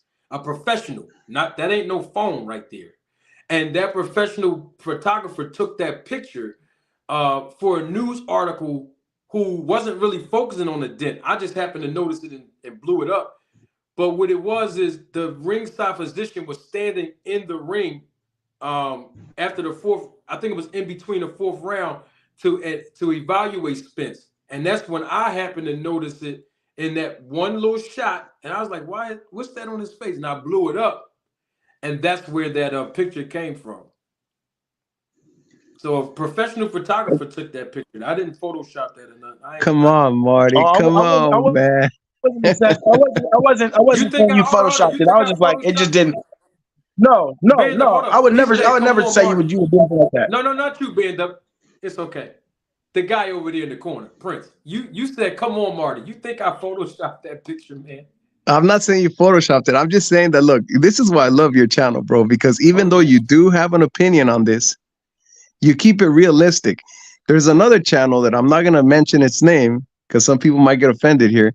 But dude, you go in that channel and they got a 10, 15 pictures from different angles with all these conspiracies. And this is photography, bro. I'm only here. This is photography. But Prince, I'm only here to defend my channel. But I'm glad you brought that up And to I say, respect that. I respect that. I but respect Prince, that. I like how you're doing what I like to call selective outrage, bro. You see how you said, "Come on, Marty," when you seen that picture. But I'm giving you all the facts on Bud Crawford and his neck program, and you rebuttaling, bro. Come on, man. Dude, it's because Dang. look, I'm gonna tell you something. People in the chat keep on saying that I'm a big Bud fan. I'm not a big Bud fan. The thing I don't like is when people start like creating these narratives. And I to just me, it gave the sounds like a facts. whole bunch of excuses. No, He I'm he giving out lost that facts, fight bro. against that dude, bro. Listen, I'm giving out facts. It's a fact that Crawford never tested with Vadas since he's been with the snack program for 3 years. It's also a fact. This is all facts. It's also a fact that he chose to go to Victor Conti nearly 3 years after Willie Monroe tested positive of a banned substance while he was on the snack program.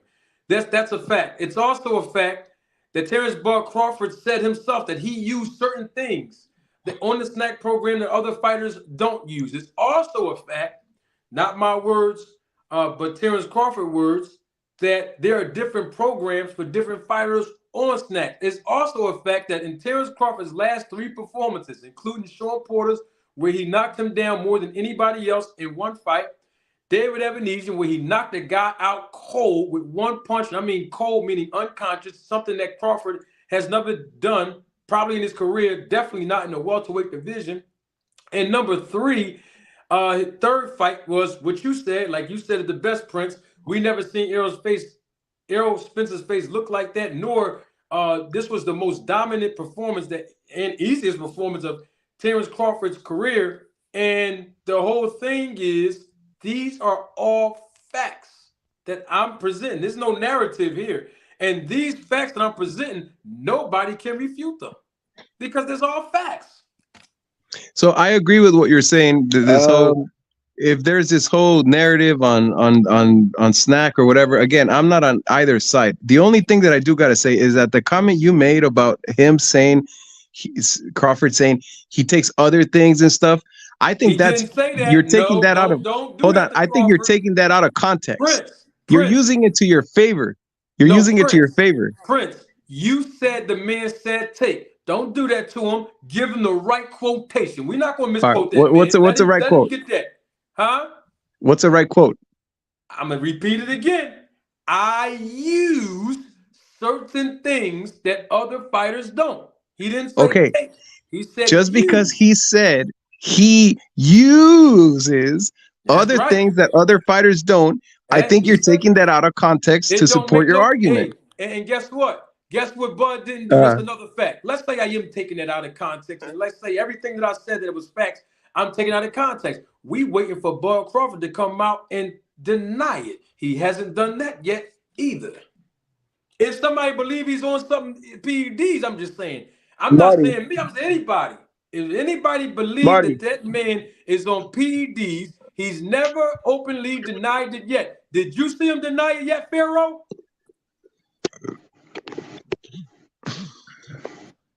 Pharaoh's not here. 2 cents. Did you ever see Bob Crawford publicly acknowledge that he is not using any PEDs directly? No, actually, I heard him say, "Now I'm on juice."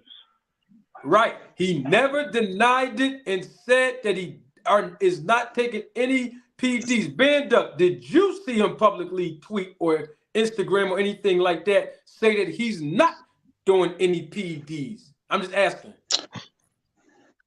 No, Bud did tweet that he's tired of being accused. Huh? I said no, but Bud did tweet he was tired of being accused. Well, he gonna And have to Marty, live with being accused. He gonna have to and live with it Marty, because that come with it. and Marty. Once again, Yes. Bud came out and said that the Spence fight was not his easiest fight. He said it himself that wasn't an easy fight. And in my opinion, I'm gonna go back to it. Kell Brook was a way easier finish than Errol Spence. He didn't even get touched or hurt really. He didn't get hurt. Look Come at on, Banda. You know. Banda, what Kell Brook man. fight was Come you on, watching? Banda. You know. Come What on, Kell bro. Brook fight was you watching? The one that he only lasted 4 rounds. Crawford stayed orthodox pretty much the whole time and only spent less than 2 minutes in the southpaw stance and knocked him out. He ain't never I say broke that, this fight bro. down. 2 cents. 2 cents. If you don't know, I went back and I've broken this fight down to the T. Bro, So he wasn't getting touched up? Crawford put his look. I'm gonna repeat this to you guys too. No, I'm Crawford. just a yes or no. It's just No. a yes or no. Look. He was okay. Yes, he was getting touched up, but this is what he does. This is what Crawford does. Crawford will go into something in a stance to figure out what you because Kell Brook is not a switch fighter, right? He's only gonna stand one way. He's only gonna have reach. You can't just grow your reach in the middle of a fight. So Crawford, and he's done this multiple times. If you really study this man, he will go into something and be like, okay, I'm gonna show this. I'm gonna give you this. I'm gonna see what you're gonna throw back. Okay, this is what you're throwing back. Once I switch, I got you.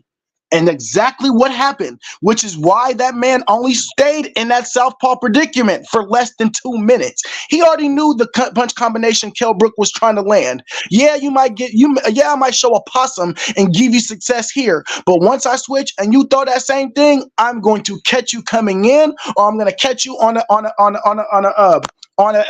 counter. And what did he do? He caught that man on the money coming in. But that's what Bud does. He's a successful, great counterpuncher. That's his strength. We know that. So, What I'm trying Banda, to I got a question for you. What What I'm trying does to understand. Crawford? What I'm trying to understand before you ask 2 cents. What I'm trying to understand is, and I've been saying this since day one, man. And y'all don't have to answer because I want 2 cents to get her question out. He has all of these skills. We know this. He's a gym rat. He don't smoke. He don't drink. He don't party. He don't cheat on his wife. All of this stuff we know. What we don't understand is why, with all of these skill sets and strengths, why did he go over to the snack program? If he knew that this was going to be an easy fight for him, according to his fans, what did he go over there for? I'm not the fan to say that he said it was going to be an easy fight. I am a fan that say in my eye Yes, he test and did. assessment Bomac was saying we're going to no. dominate. We're going to dominate Spence. They kept saying that, bro. Because he Bud Crawford said actually hold up because I remember Bud Crawford said he's seen something in that media day workout that he can expose on Spence. You know what I mean? But Bud, I'm talking about before. I told you from jump. I'm talking about before that. And I'm telling you because I'm gonna reiterate what I said. If you see something that's working, and just because everybody else believe that Victor Conte is who he is, doesn't mean that that's in Terrence's mind. So if you see something else that's working, why not go with it? That's what I said. Now, I'm also the believer that all that snack program is propaganda because clearly, and I don't want to hear that. And I'm gonna stand on business. Yeah, I want to stand. I want to make sure. I'm not losing the chat, so they don't say I'm trying to contradict myself. And I'm gonna stand on business when I said last week or 2 weeks ago that I don't really think the snack program really works like that because. How I don't believe that man over here that Boo Boo taking something different than Bud. Ain't no way that Boo Boo taking something that Bud ain't. Hey, Bud said your man said it was different stuff over there. I know what you said. He said, Marty, but I don't believe That's it, man. I don't believe it. I can't believe it. I'm gonna use your concept, and I'm gonna let 2 cents get her question off. You said, Yo, Marty, real quick. Can I just get something real quick? Whenever let me get this off. Let me get this off, Prince, because I don't want to lose my train of thought. Okay, go for it. Banda, I just want to make sure the chat don't get lost, the live viewership or the replay of this live viewers. You said, I want to make sure I quote you correctly. If something is working, why not go for it? Correct? Yeah, if you see something that you can benefit off, you know what I mean, or like just like water or milk, you know what I mean. If you see something that's working, go for it. All right. If you see it on the shelf, drink it. I got you. That's what I've been saying. See, we're saying the same thing about two different things. You're saying if you see the snack program working, why not go for it? I'm saying if you got 36 professional fights and in your last 9 to 10 was in TKO, you always in shape, you never miss weight on the scales, you've been TKOing everybody, you are more superior than all of your opponents, including Spence. Everything you are doing is already working. So if, according to your standard, which you just said, Mm-hmm. if something is already working, you should be good. But his program, talking about Crawford's, before he went to Victor Conti and Snack, it seemed like it was working. So why would you move from what's working, according to your definition, band up, to go over to somewhere else? Because you see something else is working also. No, but band up. Let's use logic here, and I don't want to bring women in this because I know how you feel. I know how you feel. I know how you because feel, Marty. You don't gotta explain it to me. I listen to yeah, you. but two senses here, and the audience might not know where I'm going with this. You might. If I got a good woman, I'm just saying, bruh. If I got a good woman and my relationship with this woman is working, everything's going well. If I go out and find another woman thinking that something's going to work better than what's already making me peaceful and comfortable with this woman, I should be criticized for that. Should not band up. You can't be criticized of it. You can be criticized. No. It's just yes or no, like I always say. Yes, Can I Marty. be criticized for that, bro? Yeah, you can be. Yes, you can be criticized, Marty. Okay, then. So why Hey, not hold that on. Let me same? respond to that. Marty, So can I Chris, hold respond to on. that part? Of course, hold on one second. Why can't that logic apply? Because that's a basic natural principle in life. That's you can apply that to food. You can apply that to a employment endeavor, a business opportunity. You can apply that principle all over. Why, when it comes to Bud, these same principles, which are logical principles that can be applied to other circumstances, how come they just don't work when it applies to him? Because Marty, everything ain't always black and blue. You know what I mean? So, as you said, you know what I mean. You can have something that's like, you know what I mean, like a woman that's okay, but yes, the percentage might not be on the green side with that, but you could also get another woman that's a little bit better. But why would It's you not always want a downgrade. to? It's not always a Why would downgrade. you It is want not always to? a downgrade. Why Huh? would you want to? Why would you want I to mean, though? if I got a girl, if I'm not saying this is what you should do, but if you got a girl that's, you know what I mean, riding in the 2016 Honda, and you know what I mean, you know what I mean, she living all right, and you got a girl that living in the suburbs, driving that, you know what I mean, that Maserati, trying to hand over them keys. You know what I'm saying? I don't understand what you said. I'm sorry, Bando. I'm an old head. I don't I understand that, know, bro. Hey, but Marty, that's just how some people think. That's just how some people think, Marty. Marty. All right, I got you. If you just hear this out. If you have a situation with a woman that's good and it's working, right? Yes. And then you find another woman that's just Stop. as good. Hold But on. why you Hold on. finding something? What you looking I'm not for? looking for another woman. I'm just using your example. I'm using your But what example. you looking for? If you find another woman that's just as good, except she's going to write you a check the way that they wrote him a check, then he's going to go to the other woman. I'm going to give you an example about a movie. Remember the movie Forrest Gump when he starts playing table tennis? He was really good. He was really good. And then they gave him the offer to use that, supposedly that paddle, that Korean paddle or whatever. And he signed the check. He got the check. And now he has a paddle. So he has to say he uses a paddle. The paddle's making him better. And he's getting paid. Does just by the same logic you said to him, If everything was working, then why not go over there? What does he have to prove? He's already been knocking dudes out. He's already been dominating. So now his whole resume doesn't mean anything because he went to this dude for one fight or whatever. Now all of a sudden his whole resume is insignificant. No, it's not. His resume been suspect before he fought Spence, and everybody knows it. All I'm saying is, if somebody has something that's going well, why would you go find something in the first place? There's a reason why you're finding something. There's a reason why you're searching for something else when something is already working. And Bud Crawford fans don't want to admit that the man lacked confidence. Whatever he was doing in the previous 30-something fights, Bud Crawford knew he was not going to be able to do whatever he was used to doing when he got in that ring with Spence. And he went over there, not before the fight. See, let's look at timeline. He didn't go over there 6 months before he was going to fight Spence. Because then now I can agree with y'all and say, oh, he's trying to, get better at something. But the man went over there 2 years prior. Hey, let me just add one more thing. The documentary of why people go over to Victor a couple years prior and what has to happen. We're gonna say that Snack made him better, but what I'm saying, let me just get a comment in. You know his performance was enhanced. I'm gonna say it. But let me get a comment in. Whenever your boy Azante fixes his Obama phone and he wants to come on the panel and say something, ask him to come on the panel because he's talking a whole lot of trash from the chat. No, just like a little girl. It's not Samuel. Not Yeah, he's on the chat talking a lot of shit.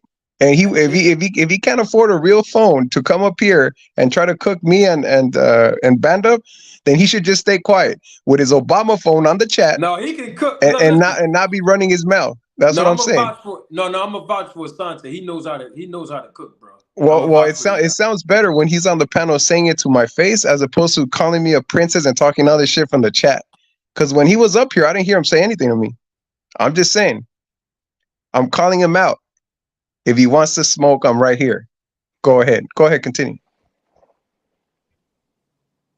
Ooh, spicy. I showed you. Prince speaking number facts.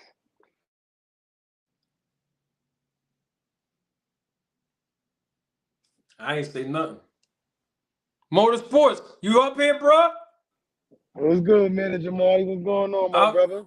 I'm good, bro. Thanks for I added you in a while ago, but that Boost Mobile you got you know what I'm saying? Yeah. The Boost Mobile. The Boost Mobile. Be going crazy. My Boost Mobile be going crazy, man. I know. Hey, what's going? Hey, Motorsports. I know you're a Crawford fan. We weren't even supposed to be talking about Bud, but here we are now, brother. I mean, I just got up, guys. Just here to, the steroid, the cheese, then, Errol was hurt. Loaded gloves. Bud had Tinkerbell freaking dust on Errol Spence to get him high. I don't know, man. It's a whole bunch of excuses and, yeah, excuses. That's what it is. A whole bunch of excuses, man. Man, I don't know, man. I'm going to tell y'all like this, man. I'm not going to hold y'all too long, but don't move. Don't move because a man called another man out, and salute to my guy. He's not here, but I'm going to salute him.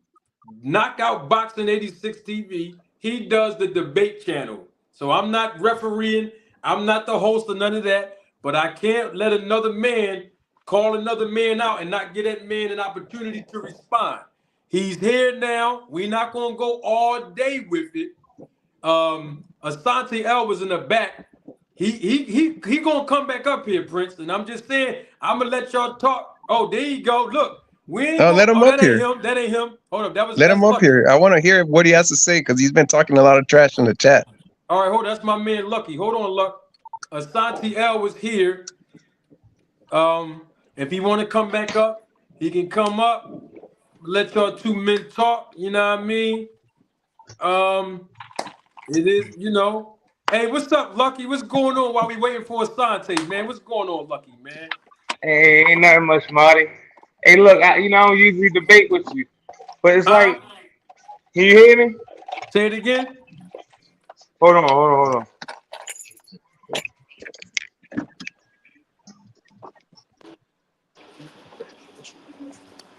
Can you hear me, Marty? Yes, sir. All right, cool. I was saying I don't usually debate with you, but with the Earl Spence and Crawford fight, I'm an Earl fan, but I've seen this fight happen before with Joe Kazaki and Jeff Lacey. Jeff Lacey never looked beat up before, but that night Joe Kazaki put something on that man, and Yeah. it was the same way, the same beatdown. Yeah. I agree. He did. He definitely So, did. so do that mean that Joe Kazaki was on drugs? No, it does not, because I don't have any evidence that Joe Kazaki was hanging with a known cheater from the past. I don't know. That's the only difference with this. If Bud Crawford looked like that and he never was with Victor Conti, and then the documentary didn't come out, and then people didn't know Victor Conti's history, I think the suspicion wouldn't be aroused. But Yeah. because he's over there with Victor Conti and he's out now, he's out of the closet with it, saying what he used and this and that, and they're promoting and advertising him. It's hard, it's hard for people not to be suspicious because he's over there with Victor. Now, if he wasn't with Victor Conti and he would have stayed with the people that he's already was with before the Porter fight, it'd have been like, oh, all right, he just beat him. But he's over. That's the difference. I think that's the determining factor that changes the dynamic of the entire argument, is that Bud Crawford voluntarily chose to go over to see Victor Conti, and things been working for him since he's been over there. I mean, I But think that's just what it boiled down to. but coming from the Joe Kazaki fight, you do agree that it can just be skill. Hmm? You do agree that it can just be skill, though, right? What's that? The reason why Terrence Crawford won. Well, you always have to have skill as a fighter. Let's be clear on that. You always have to have skill. You're not going to be able to get in the ring and fight and win without skill. So you have to have skill. So the snack program is not improving skill. No strength and conditioning program improves your skill. You have to already have that skill set as a basic foundation. But what it does do, Lucky McCandles, which you know me very well, you're my day one supporter, what it does do with the skill, see, this is the part it does with the skill. In the last sentence here, it enhanced performance. Yeah. You right. You right. See, that's the key. So you got to have skills with it, but it's going to. And look, Victor Conti said it in the Netflix documentary. He said, and I'm not associating this with Bud, but I'm saying Victor Conti himself said, when I give you this, and he was talking about HGH, EPO, the clear, and all that. He said, when I give you this, it enhances your skill. Did he say by 10 times? Did anybody else see the documentary? 2 cents. Did you hear that part? With Victor Conti said? He said it increased it what? I Tenfold? think he said when I give he was saying when he supplies the performance enhancement drugs to athletes, they already are good, they already are skillful, but when he gives them that and have that circulating in their bodies, they are like 10 times better or something like. Did you ever hear that reference Yeah, on the he doc? said give me anybody in the top 10, I'll make them number one. Right, but he specifically referenced. I'm gonna try to pull that up. He specifically referenced that with the stuff that he was giving those athletes, it makes them like twice as better, even though they have the skill already. That's what Victor Conti was saying. I'm gonna give 2 cents, 3 more cents, so that she can have a nickel.